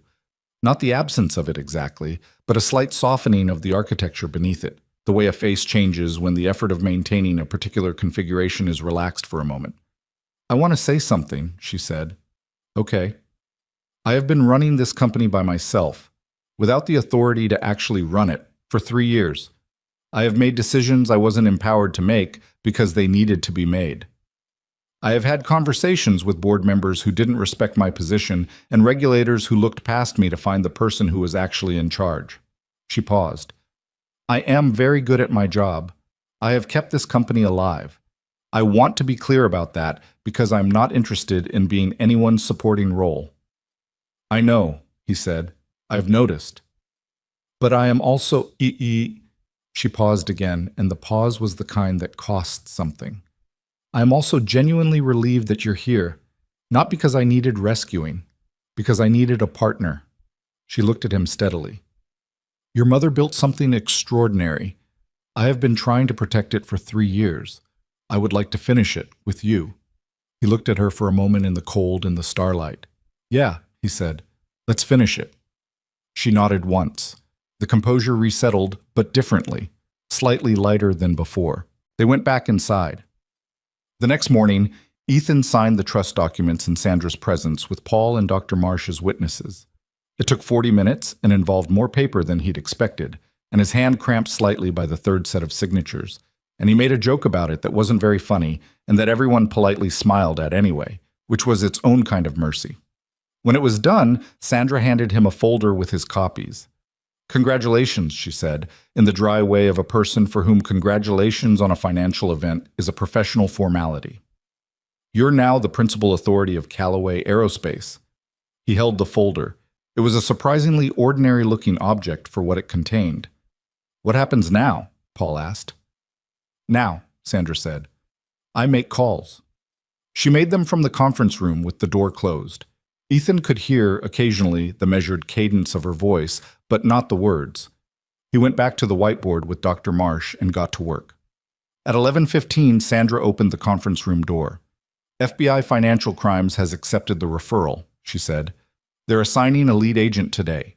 Given the connection to the existing Vantage complaint and the documentation we've provided, they're treating this as a priority investigation." She paused. "They'll want to speak with you directly within the next few days." "All right," Ethan said.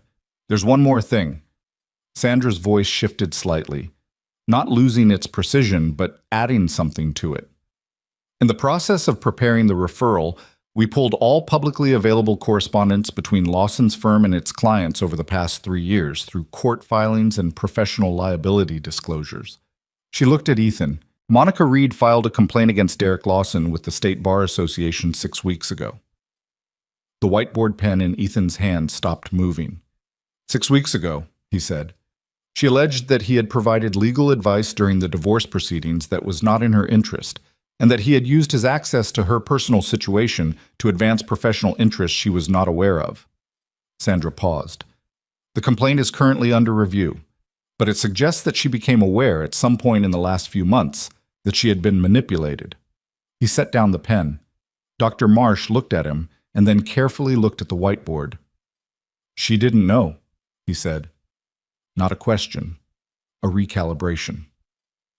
"That's what the complaint suggests," Sandra said carefully. "I can't tell you with certainty what she knew or when she knew it, but I can tell you she filed that complaint before we made contact with federal authorities, before you signed the trust documents. She was already trying to—" Sandra chose the word deliberately. "Correct something."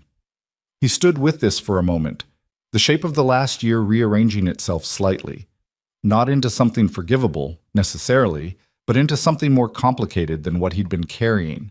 Monica, who had taken everything in the settlement and walked away smiling, had also apparently at some point realized that the man steering her had been using her, and had tried to do something about it on her own, without involving Ethan, without knowing that the thing she'd been used to damage was larger than a divorce. "I need to talk to her," he said again. "Now?" Sandra asked. "Soon." He picked up the pen. "But not today. Today I need to be here." He turned back to the whiteboard.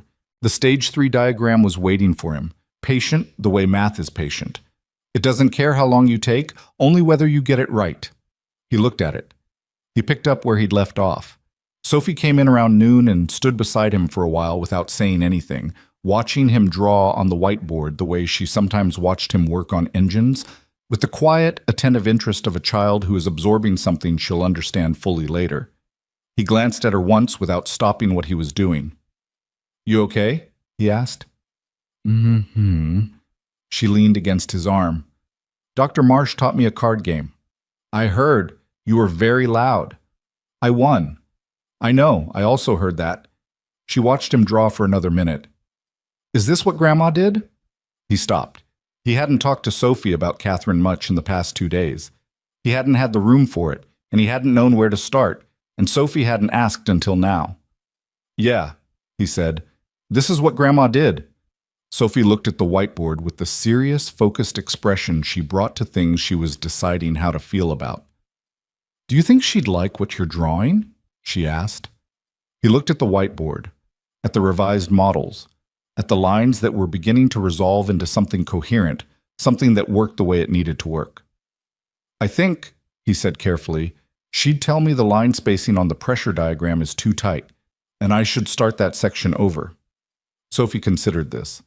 "That sounds like something a grandma would say." "Yeah," he said, "it does."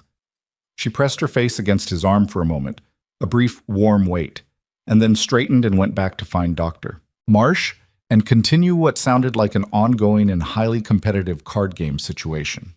Ethan looked at the whiteboard. He picked up the marker. He started the pressure diagram over. The FBI agent assigned to the case was named Roy Calder, and he was not what Ethan had expected, though Ethan wasn't entirely sure what he'd expected. Calder was in his mid-40s, heavy set in the way of someone who had been athletic once and had let the schedule win, with a gray mustache and the particular quality of stillness that came from having spent 2 decades sitting across tables from people who were lying to him. He didn't perform authority, he just had it, the way some people carry weight without making a show of it.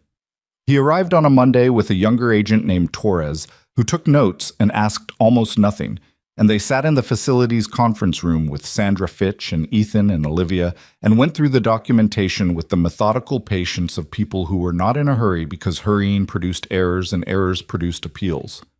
"You understand," Calder said after the first hour, "that the investigation will take time.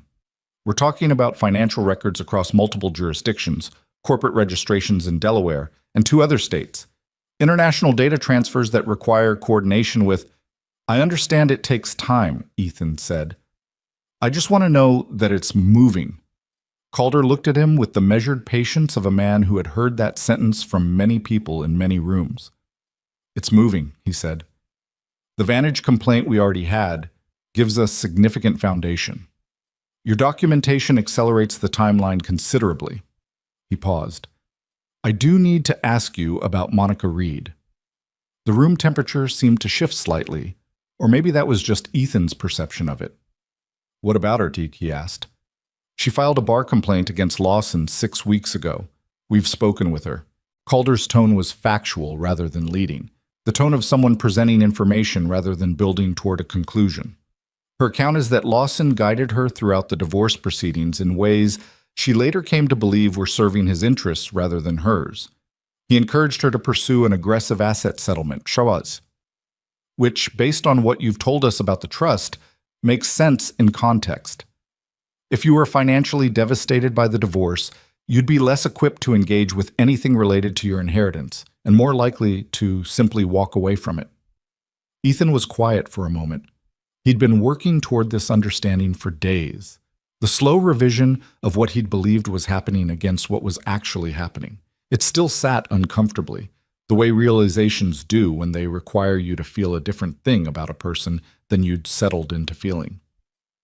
"She knew he was using her access to my office," Ethan said. "She knew she was helping him look at documents," Calder said carefully. "She claimed she believed it was relevant to the asset disclosure for the divorce proceedings. She says she didn't know what he was looking for specifically, or that it had anything to do with a company she'd never heard of." He paused. "Whether that's entirely accurate is something the investigation will determine, but the bar complaint she filed, on her own initiative before any of this surfaced publicly, is consistent with her account." Ethan looked at the table. He thought about Monica in the parking lot of Sophie's school, and the expression on her face, and all the things he'd thought it meant. He'd read it as the beginning of regret. Maybe it was something further along than that. A woman who had already been through the process of understanding what she'd been part of and was standing on the other side of it, not knowing how to say so. "I'm not going to pursue anything against her," he said. "That's your prerogatives, Calder said. "The custody arrangement stands as Judge Holt ordered it.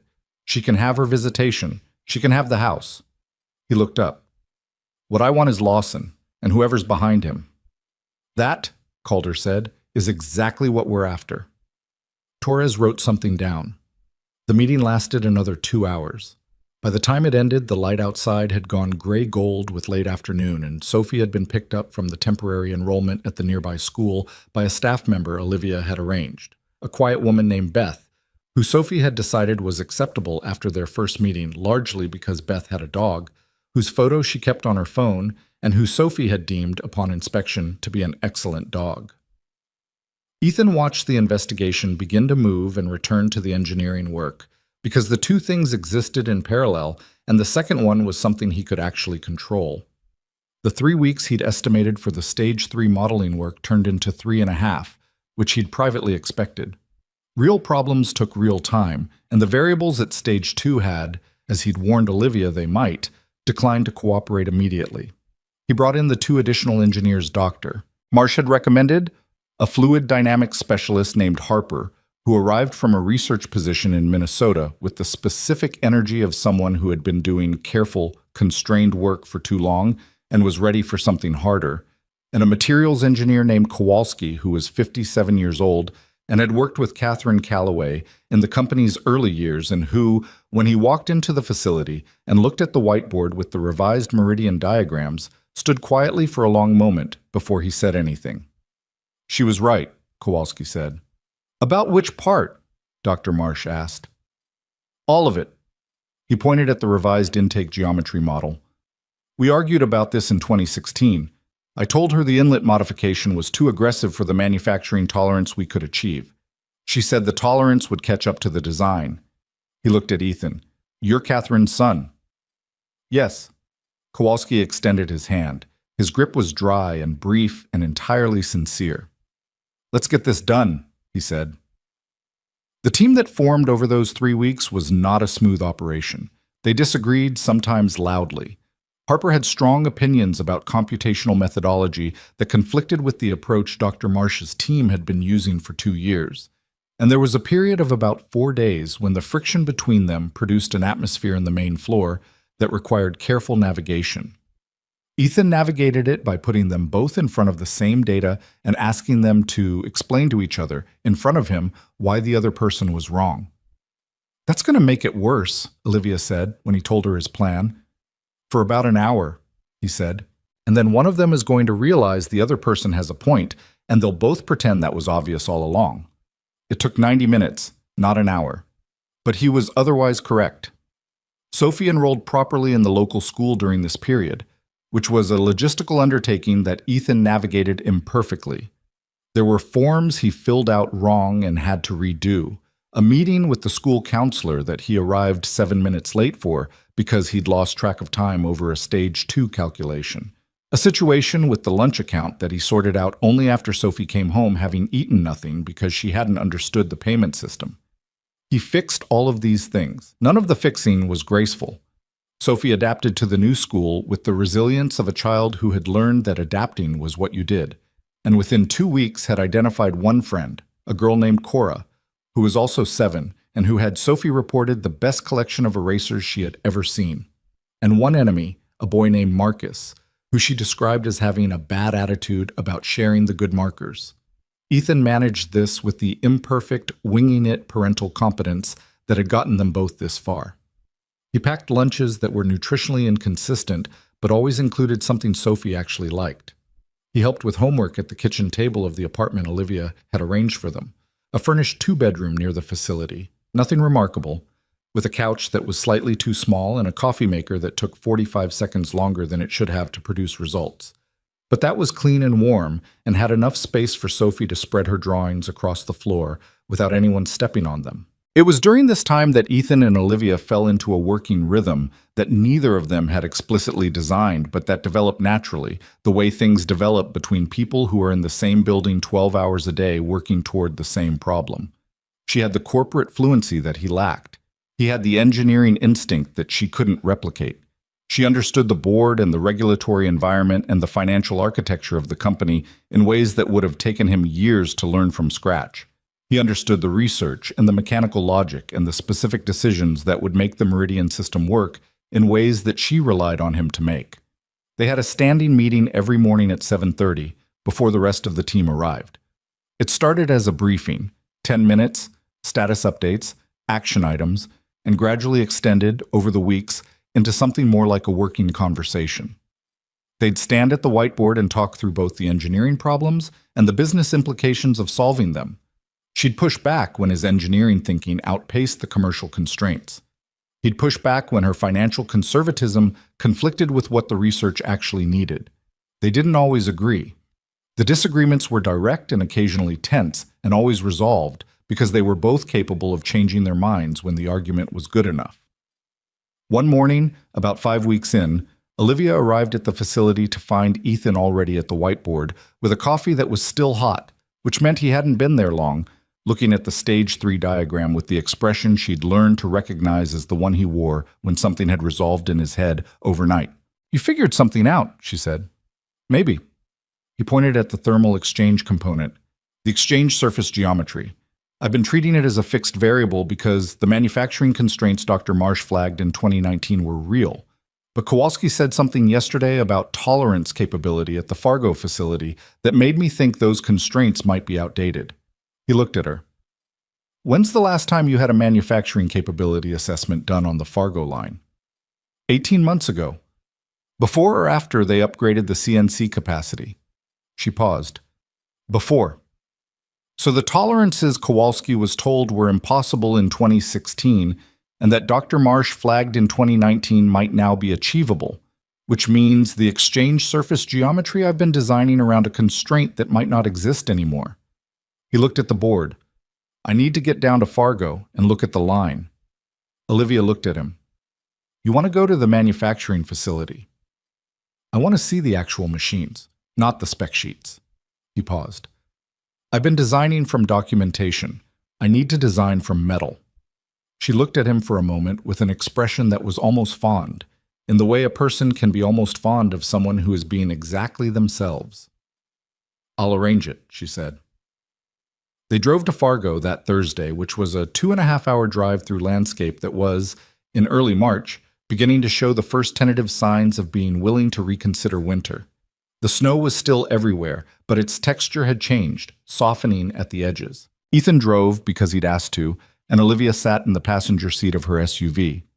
She'd offered the SUV because the Silverado was a genuine safety concern at highway speeds in these conditions, which was true and which Ethan had acknowledged without argument. Sophie came with them, sitting in the back seat with her library book and her headphones, a travel configuration she'd perfected over years of being a kid whose parent worked irregular hours and couldn't always arrange childcare on short notice. She was, in Olivia's private observation, a remarkably self-contained child, not distant or withdrawn, but possessed of an internal life that didn't require constant external input. She could be by herself without being lonely, which was a quality that took some adults their whole lives to develop. They stopped for lunch at a diner halfway because Sophie had been watching the snow and had announced that she needed pancakes, and Ethan had agreed without needing further argument because he was also hungry, and pancakes were not a bad call. The diner was the type that existed all along the interstate through the upper Midwest. Worn countertops, booth seats with cracked vinyl repaired with tape, coffee that was genuinely excellent in the way roadside diner coffee sometimes was, without being able to explain why. The waitress was a woman in her 60s who called Sophie sweetheart and brought her a booster menu and a box of crayons without being asked. You don't need to do that, Ethan started.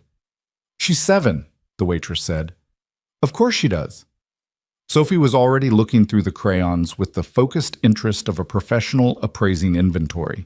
They sat across from Olivia and Ethan in the booth, Sophie between the window and the wall with her crayons and her menu, and for a few minutes it was just 3 people in a diner waiting for pancakes, which was an ordinary thing, the kind of ordinary that Ethan hadn't had much of recently, and which he felt the absence of in a way he couldn't quite articulate.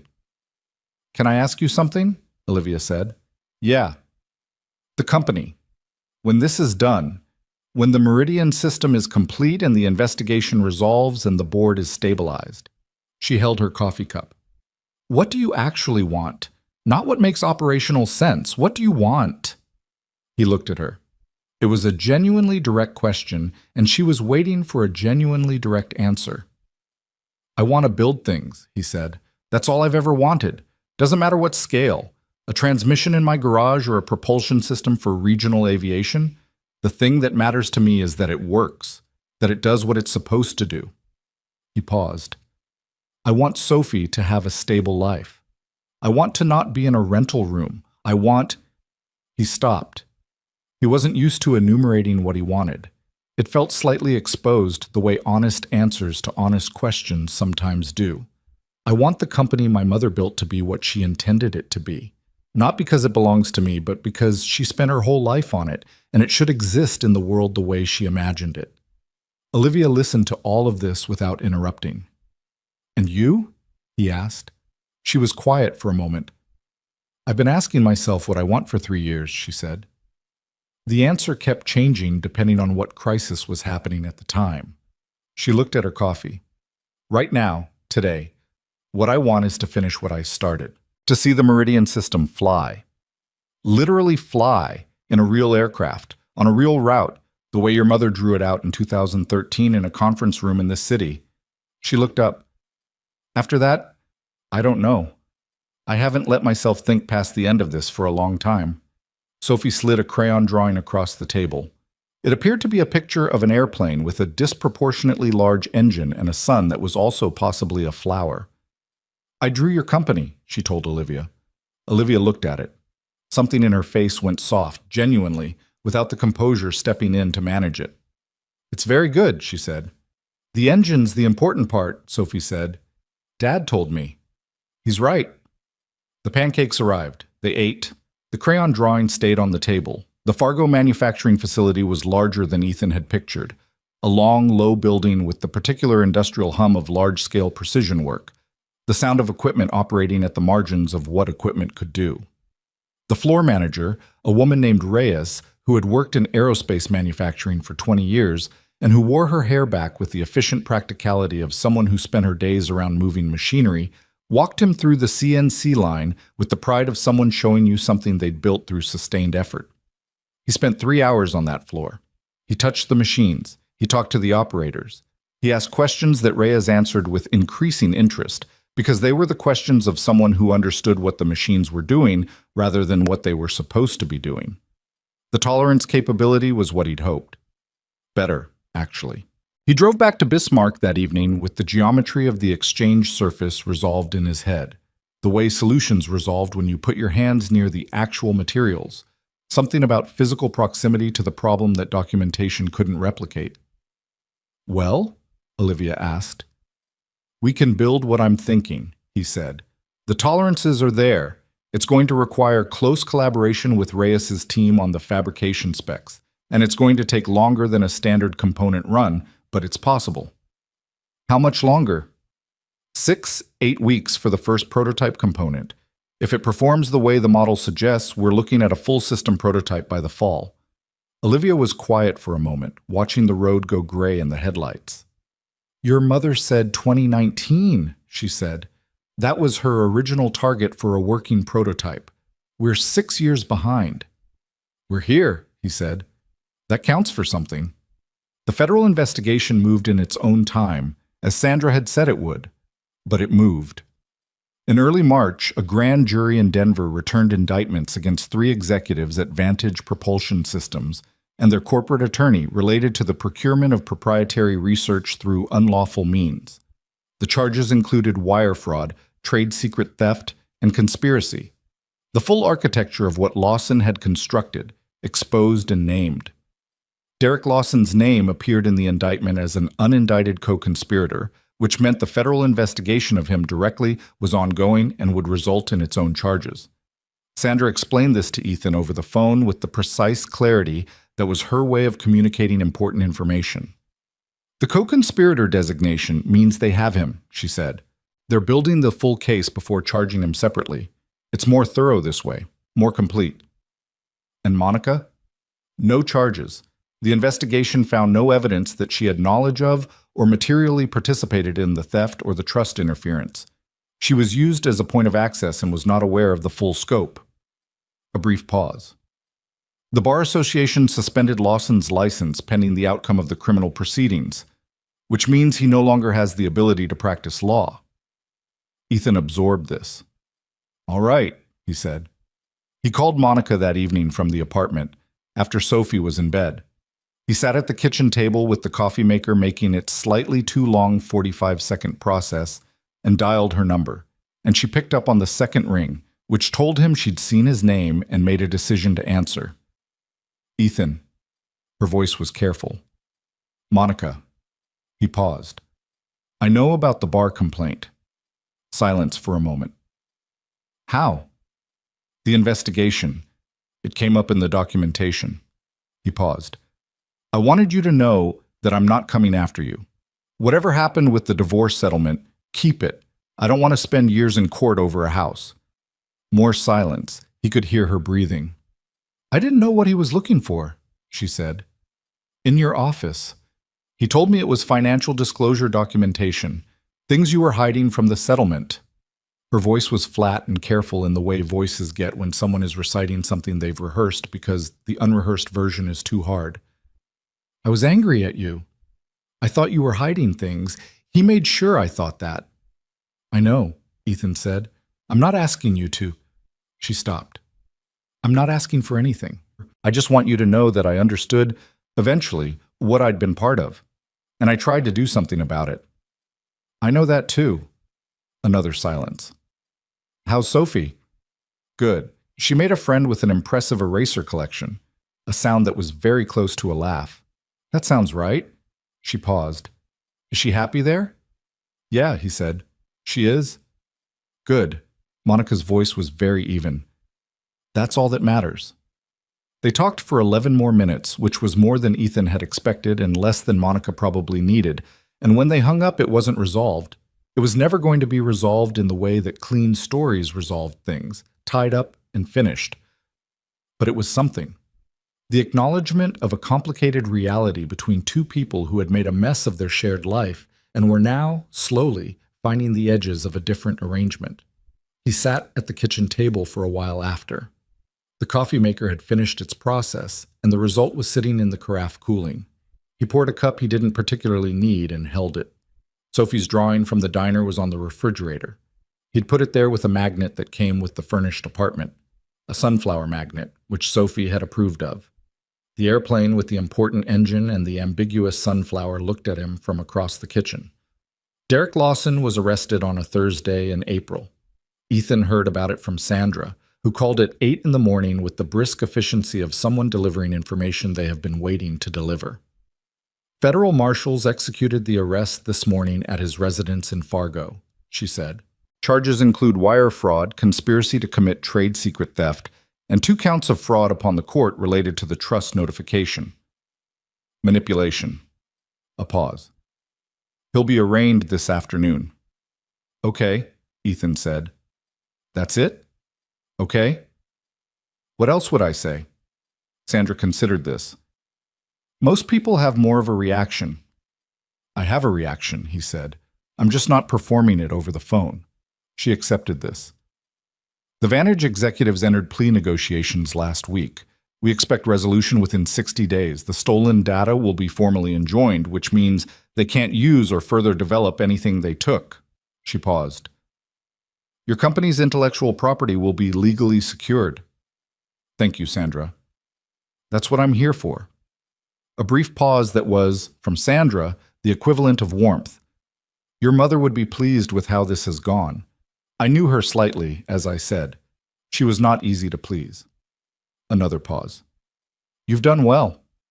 He thanked her again and ended the call. He stood in the facility's parking lot, where he'd taken the call because Sandra always called at inconvenient moments, and he'd developed the habit of stepping outside. The April morning was cool, but not cold, the first genuinely not cold morning they'd had, and the sky above the flat land was a pale, clear blue that felt like a beginning. He didn't feel triumphant. He'd expected to, maybe, and he didn't. He felt tired in a way that wasn't unpleasant. The tiredness of having carried something heavy a long distance and finally put it down. The particular fatigue of a long effort reaching its resolution point. He felt something else, too, underneath the tiredness, quieter and harder to name. Something like the shape of what came next. He went back inside. Olivia was at the whiteboard.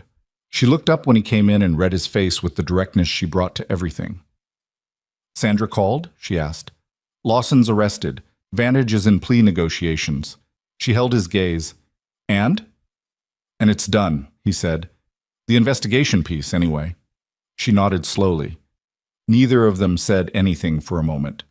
The whiteboard between them held the latest iteration of the Stage 3 solution, the pressure diagrams with the correct line spacing, the intake geometry that the Fargo facility could actually build to the tolerance it required. The prototype component specs go to Reyes tomorrow, she said. I know. Which means we're into fabrication phase. She paused. Which is the part your mother didn't get to see. He looked at the board, at the work, at the thing that was going to exist in the physical world because his mother had imagined it and spent her life toward it and had handed whatever she couldn't finish to a son she'd trusted with it, even when she couldn't tell him she was doing so. She got to see it, he said. She's the one who drew it. Olivia looked at him. The morning light through the windows was very clear. The board wants a formal meeting, she said. Now that the legal situation is resolving and you're officially the principal authority, they want to discuss the company's future direction. She paused. It's going to be a long meeting. When is it? Next week, Minneapolis. All right. He looked at the whiteboard one more time, then turned toward the engineering floor. Tell them I'll be there. He paused. And tell them to be prepared for the technical briefing to take longer than they've scheduled it. Something crossed Olivia's face. Should I tell them why? Because, he said, I'm going to walk them through the Meridian system myself. Start to finish. And I want them to actually understand what my mother built before they have any more opinions about what to do with it. Olivia wrote something on her notepad. That, she said without looking up, is exactly what she would have done. He went to find Dr. Marsh and get to work. The Fargo fabrication specs weren't going to write themselves, and Reyes had already emailed twice this week asking about the timeline, and the Stage 2 variables were still not entirely cooperating, and there was a board meeting to prepare for, and Sophie had a school project about state history that she'd mentioned 3 times in the past 2 days in the specific way children mention things they need help with but won't directly ask for. None of it was clean. None of it was finished. But it was moving, all of it, in the direction it was supposed to move. That was enough. The board meeting in Minneapolis lasted 6 hours and 40 minutes, which was 2 hours and 40 minutes longer than the board had scheduled it and exactly as long as it needed to be. Ethan had prepared for it the way he prepared for everything complicated, by stripping it down to what was actually true and then building back up from there, without decoration, without the corporate language that tended to make important things sound like they were happening to someone else. He brought Dr. Marsh and Kowalski with him as technical support, and Olivia sat to his left at the long conference table and said almost nothing for the first 3 hours, because she'd been saying things to this board for 3 years and had decided that the most useful thing she could do now was let Ethan say them instead. There were 11 board members. Some of them had known Catherine Calloway personally.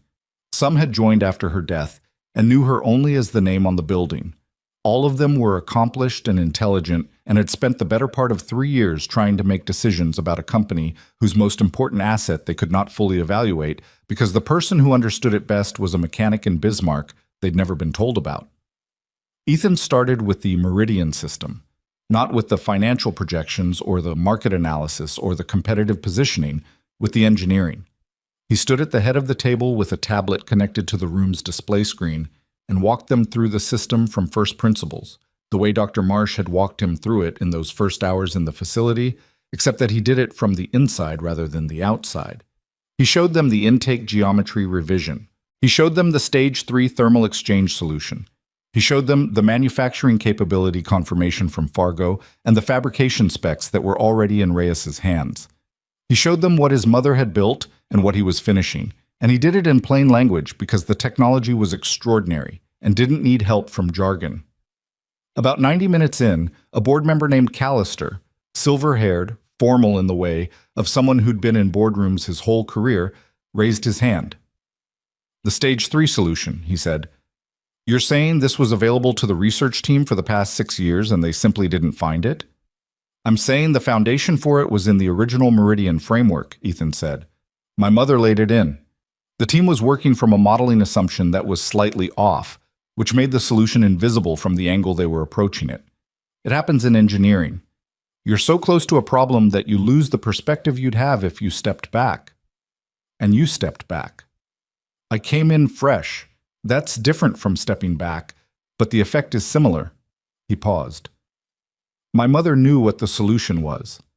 I think she was a few months from articulating it formally when she got sick. The hard drive she sent me, there are notes on it that point directly toward the intake geometry approach. She was already there. She just ran out of time to finish writing it down. The room was quiet for a moment.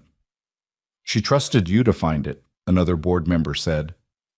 A woman in her 60s named Petra Voss, who had known Catherine and whose expression throughout the morning had been difficult to read. She trusted me to look, Ethan said. There's a difference.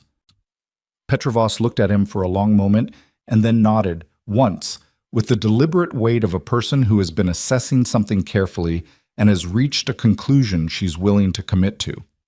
The second half of the meeting moved into operational territory. Company structure, Ethan's formal role, Olivia's ongoing position, the path forward for the Meridian Development Program. This was where Olivia leaned forward, because this was the ground she knew better than anyone in the room, and the two of them moved through it together in the particular rhythm they'd developed over months of 7:30 whiteboard sessions, finishing each other's points without fanfare, disagreeing in two places where they actually disagreed, and not papering over it. Callister watched this dynamic with the assessing eyes of a man who had evaluated many partnerships over a long career. "You two have been working together for how long?" he asked during a break. "About 4 months," Olivia said. "You work like it's been considerably longer." Neither of them answered that directly. Olivia poured coffee. Ethan looked at his notes. Callister observed this with the private satisfaction of a man who has noticed something he wasn't supposed to notice and is keeping it to himself. The board voted unanimously at the end of the meeting to formally confirm Ethan as the company's principal executive authority and to ratify Olivia's ongoing role as chairwoman, which was the title she'd held in practice for 3 years and in name for approximately 4 hours, since the previous formal structure had been technically provisional. They approved the Meridian development budget and the Fargo fabrication timeline and the addition of 3 more engineers to the research team. Walking out of the building into the Minneapolis evening, Ethan stopped on the sidewalk and looked up at the sky for a moment. The city around him was the kind of busy that large cities have in the early evening. Traffic, pedestrians, the specific organized chaos of a place with too many people trying to get to too many different places at once. He'd never particularly loved cities. He found them useful and somewhat exhausting in about equal measure. Olivia stopped beside him. "You did well in there." "Callister was testing me for the first hour." "Callister tests everyone for the first hour. He tested me for the first 6 months." She pulled her coat tighter. "You passed at about minute 45 for reference. When you corrected his understanding of the thermal exchange mechanism without making him feel stupid about it." "He wasn't stupid about it. He just had incomplete information." "That's exactly why you passed," she said. They stood on the sidewalk for a moment in the cold Minneapolis evening, and Ethan thought about what the day had actually been. Sitting at the head of that table, talking about his mother's work in front of people who had tried to make decisions about it for years without the right foundation, watching understanding land in the room, watching the vote. It had been something. He wasn't sure he had the right word for what it had been. "She should have been there," he said. Not with bitterness, just the plain truth of it. Olivia was quiet for a moment. "She was," she said, "in everything you said." He looked at her. She was looking at the traffic, not at him, with the expression she sometimes had when she said something she meant but hadn't entirely intended to say out loud. He didn't respond to it directly. Some things didn't need response. "I need to call Sophie," he said. "Beth has her until 9. "Go," Olivia said. "I'll get the car." He called Sophie while leaning against the building's exterior, the cold stone at his back. Sophie's voice in his ear, telling him about Cora's newest eraser acquisition and a situation involving Marcus and the good markers that had apparently escalated and then de-escalated and then escalated again in a manner Sophie considered newsworthy. He listened to all of it and asked the right questions, and laughed once genuinely when Sophie's description of the marker situation involved a hand gesture he couldn't see but could entirely picture. And when she asked how his day was, he said it had been long and pretty good, and that he'd tell her about it when he got home. "Did you build something?" she asked. She'd come to understand his work in those terms. Her father's job was building things, which meant anything he did at the company fell into the category of building. "I think so," he said. "Yeah." "Good," she said, with the satisfied finality of someone who considers the matter resolved. "Beth made pasta. Is it good pasta?" "It's okay pasta," she said, with the diplomacy of a child trying to be fair. "The noodles are a little soft." He drove back to Bismarck that night because he didn't want to stay in a hotel, and because Sophie was there, and because, somewhere in the past 4 months, Bismarck had become the place he was going back to rather than the place he was stuck. He wasn't sure exactly when that had shifted. These things didn't announce themselves. They just changed, quietly, while you were paying attention to something else.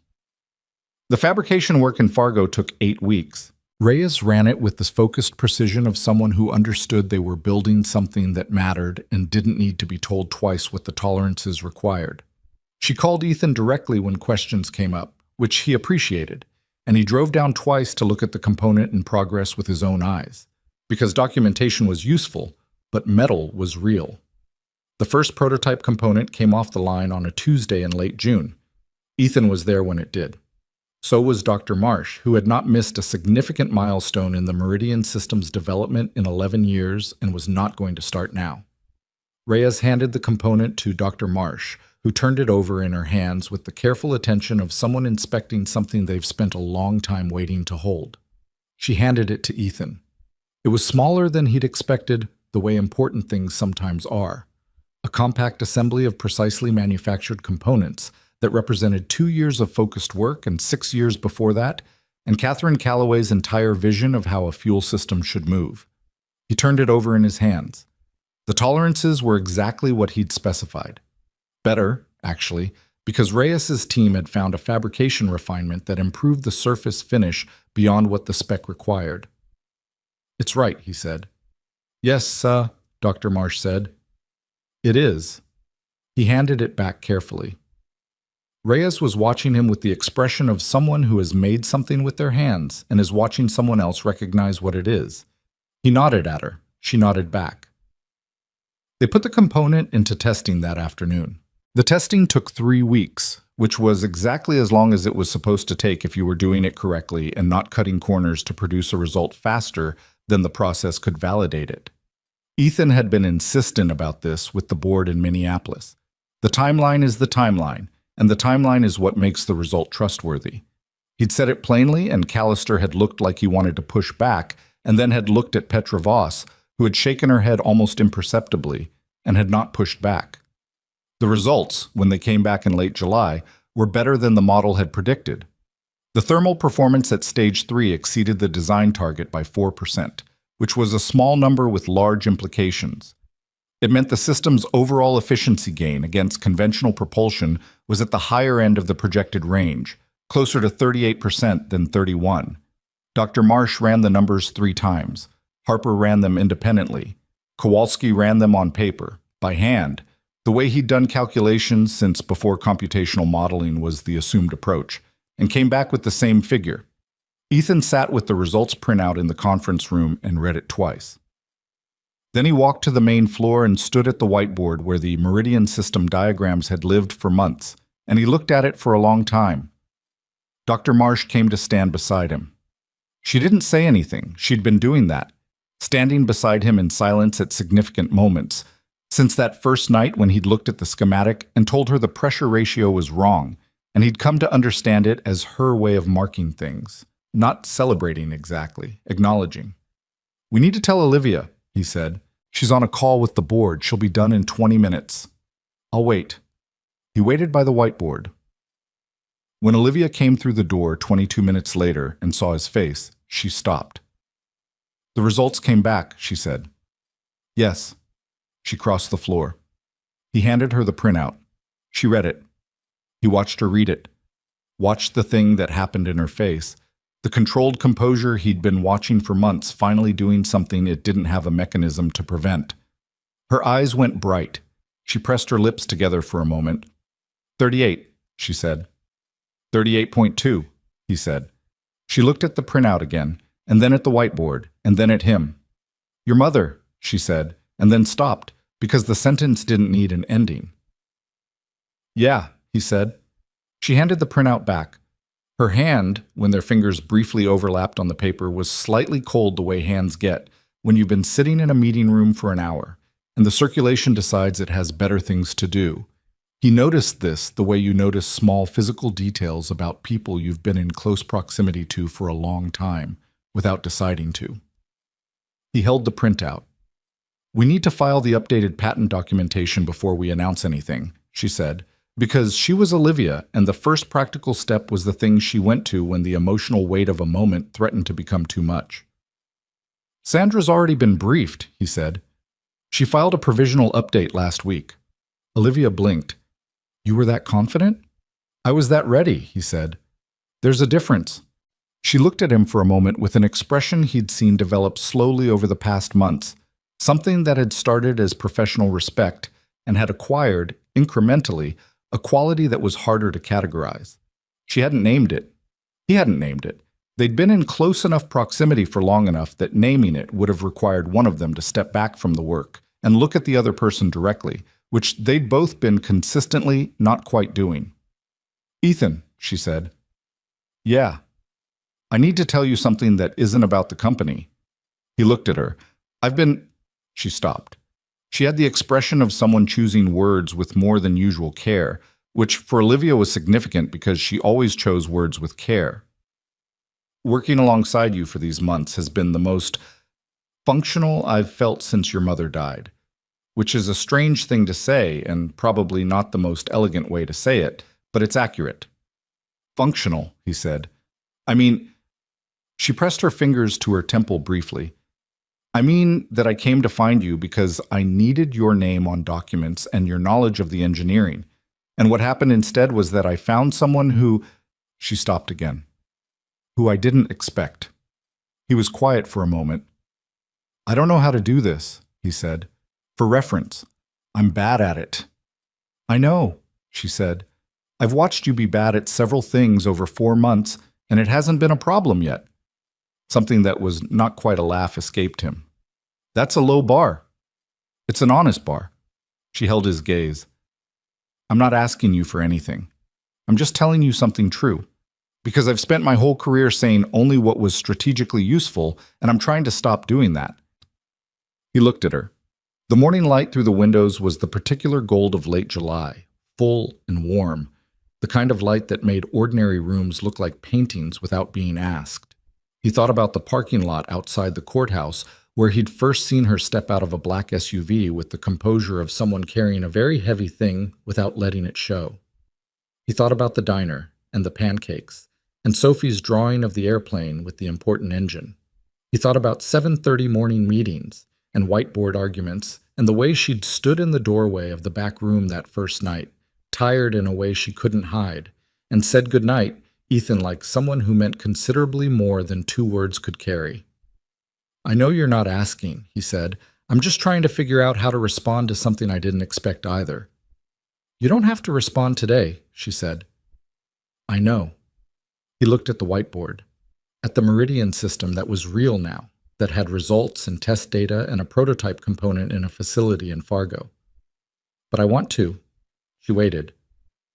"I think," he said carefully, because he was bad at this and he knew it and he was doing it anyway, "that the last year of my life was the worst and the most important year I've had, and a significant part of why I got through it with anything intact is standing in front of me." He paused. "I think Sophie draws you in every airplane picture now, which is either an artistic choice or a statement. And with Sophie, it's usually a statement." He paused again. "And I think if you wanted to, not because of the company, not because of any of this, I would like to know you in a way that isn't structured around a crisis." Olivia looked at him for a long moment. "That," she said, "is the least romantic thing anyone has ever said to me. I told you I was bad at it." "It was also completely sincere," she said, "which is rarer." She held his gaze. "All right. All right?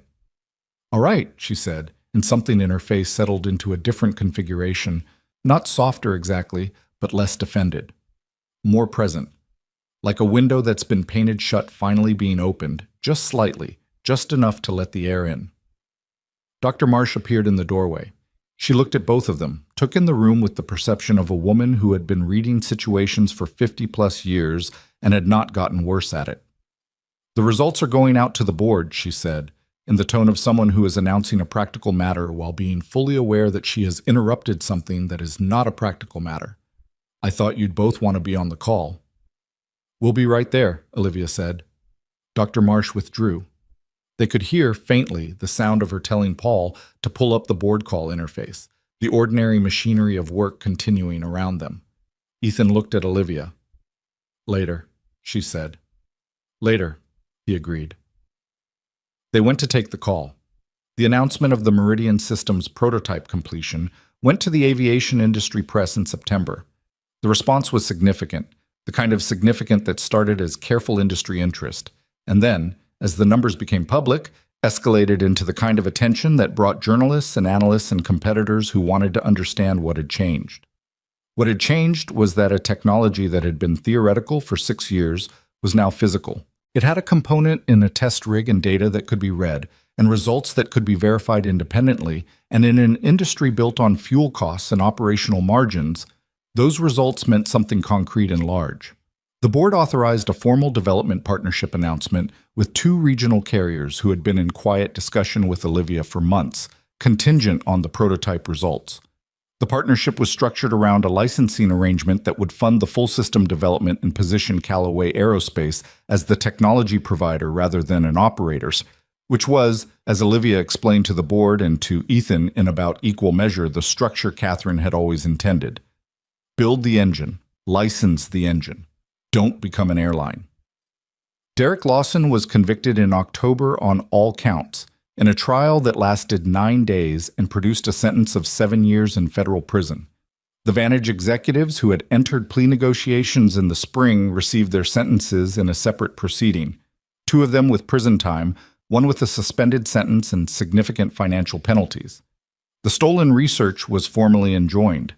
All derivatives of the Callaway Aerospace intellectual property in Vantage's possession were ordered destroyed under federal supervision, which Paul described to Ethan as genuinely satisfying to think about, and which Ethan agreed with without elaborating.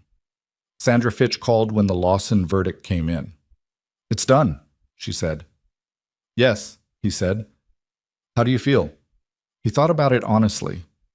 He was standing in the apartment's kitchen, the one with the 45-second coffee maker and the sunflower magnet on the refrigerator. Sophie's school drawings had accumulated on the refrigerator door over the months until they were stacked 3 deep in places, a palimpsest of 7-year-old creativity covering about 60% of the available surface area.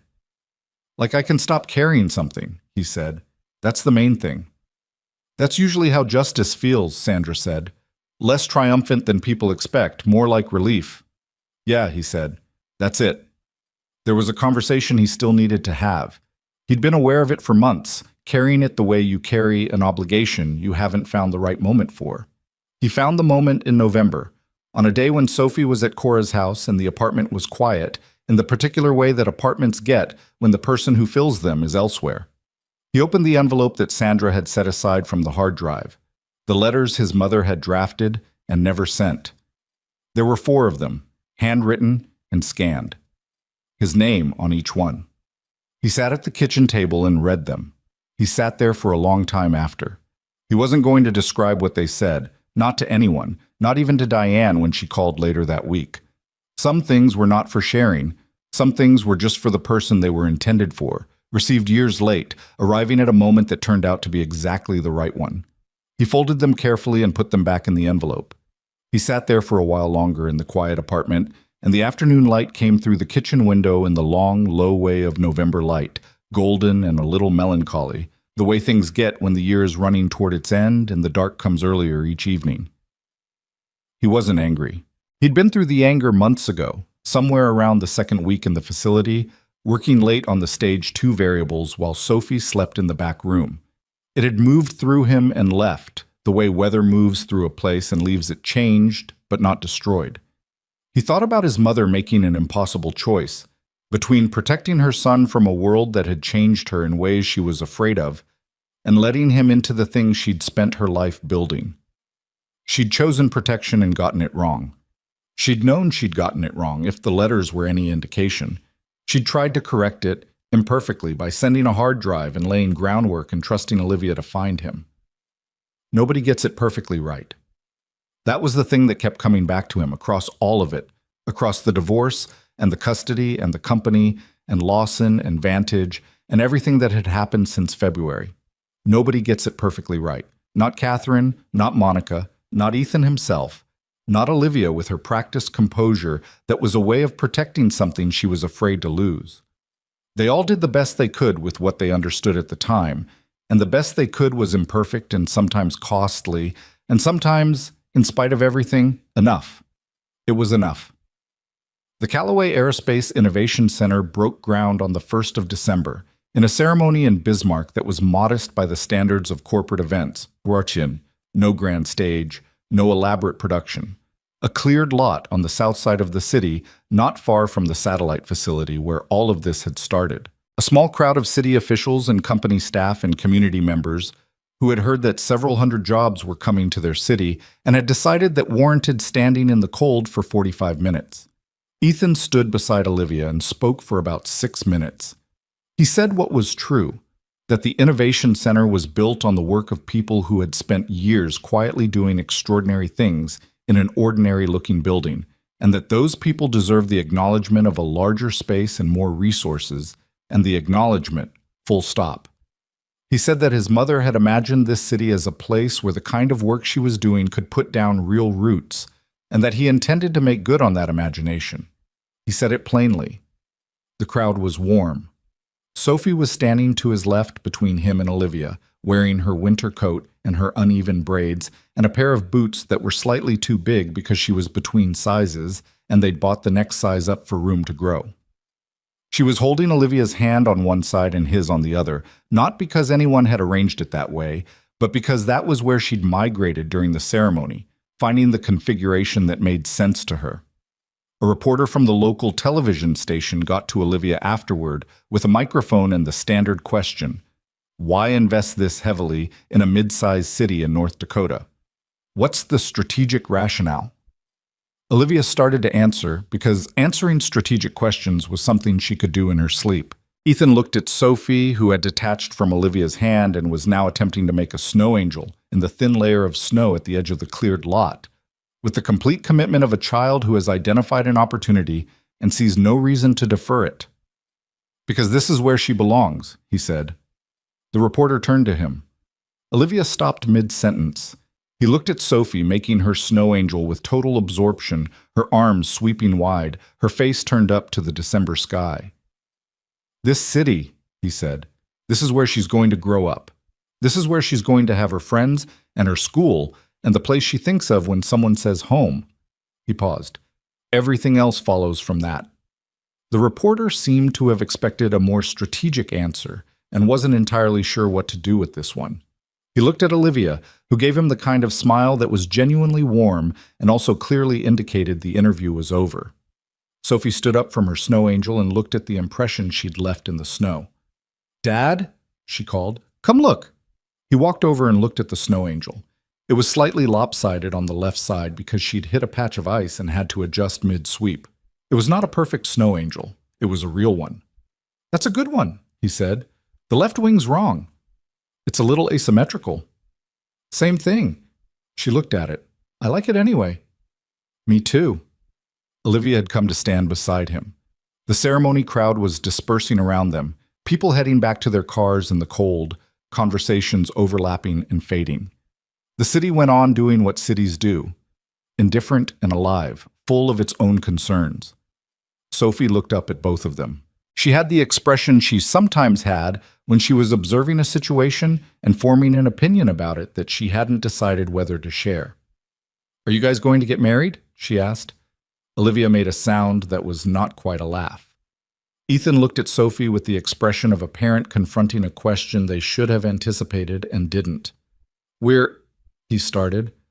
"Because Cora's mom said that when two people go to work together every day and look at each other the way you do, they usually get married." Sophie tilted her head. "Cora's mom got married to someone from her work." Ethan paused. "That's a different situation." "How?" He did not have an immediate answer to this. Olivia, to her credit, was not offering one either. She had her coat collar pulled up against the cold and was looking at the middle distance with the expression of someone finding a situation considerably funnier than they're allowing themselves to show. "Sophie," he said, "we've been working together for less than a year." "That's a long time," Sophie said, with the certainty of a child for whom a year represents a significant fraction of total life experience. "It's complicated." Sophie looked at him. Then she looked at Olivia. Then she looked at the snow angel. "Okay," she said, in the tone of someone granting patience they didn't necessarily feel was required. "But the snow angel has two wings. It's supposed to have two wings. She walked back toward the group of remaining staff members, having delivered this observation and apparently considering it sufficient. Ethan looked at Olivia. Olivia looked at Ethan.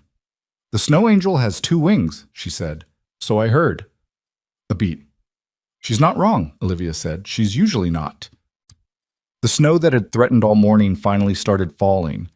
The first real snow of December, light at first. The individual flakes visible against the gray sky before the accumulation made them anonymous. It fell on the cleared lot and on the footprints and on Sophie's lopsided snow angel, softening its edges, filling in the asymmetry on the left wing until it was indistinguishable from the right. In 6 months, the Meridian System's full prototype would run its first complete test cycle and exceed every performance benchmark by a margin that would generate the kind of industry press that people paid publicists large sums of money to produce.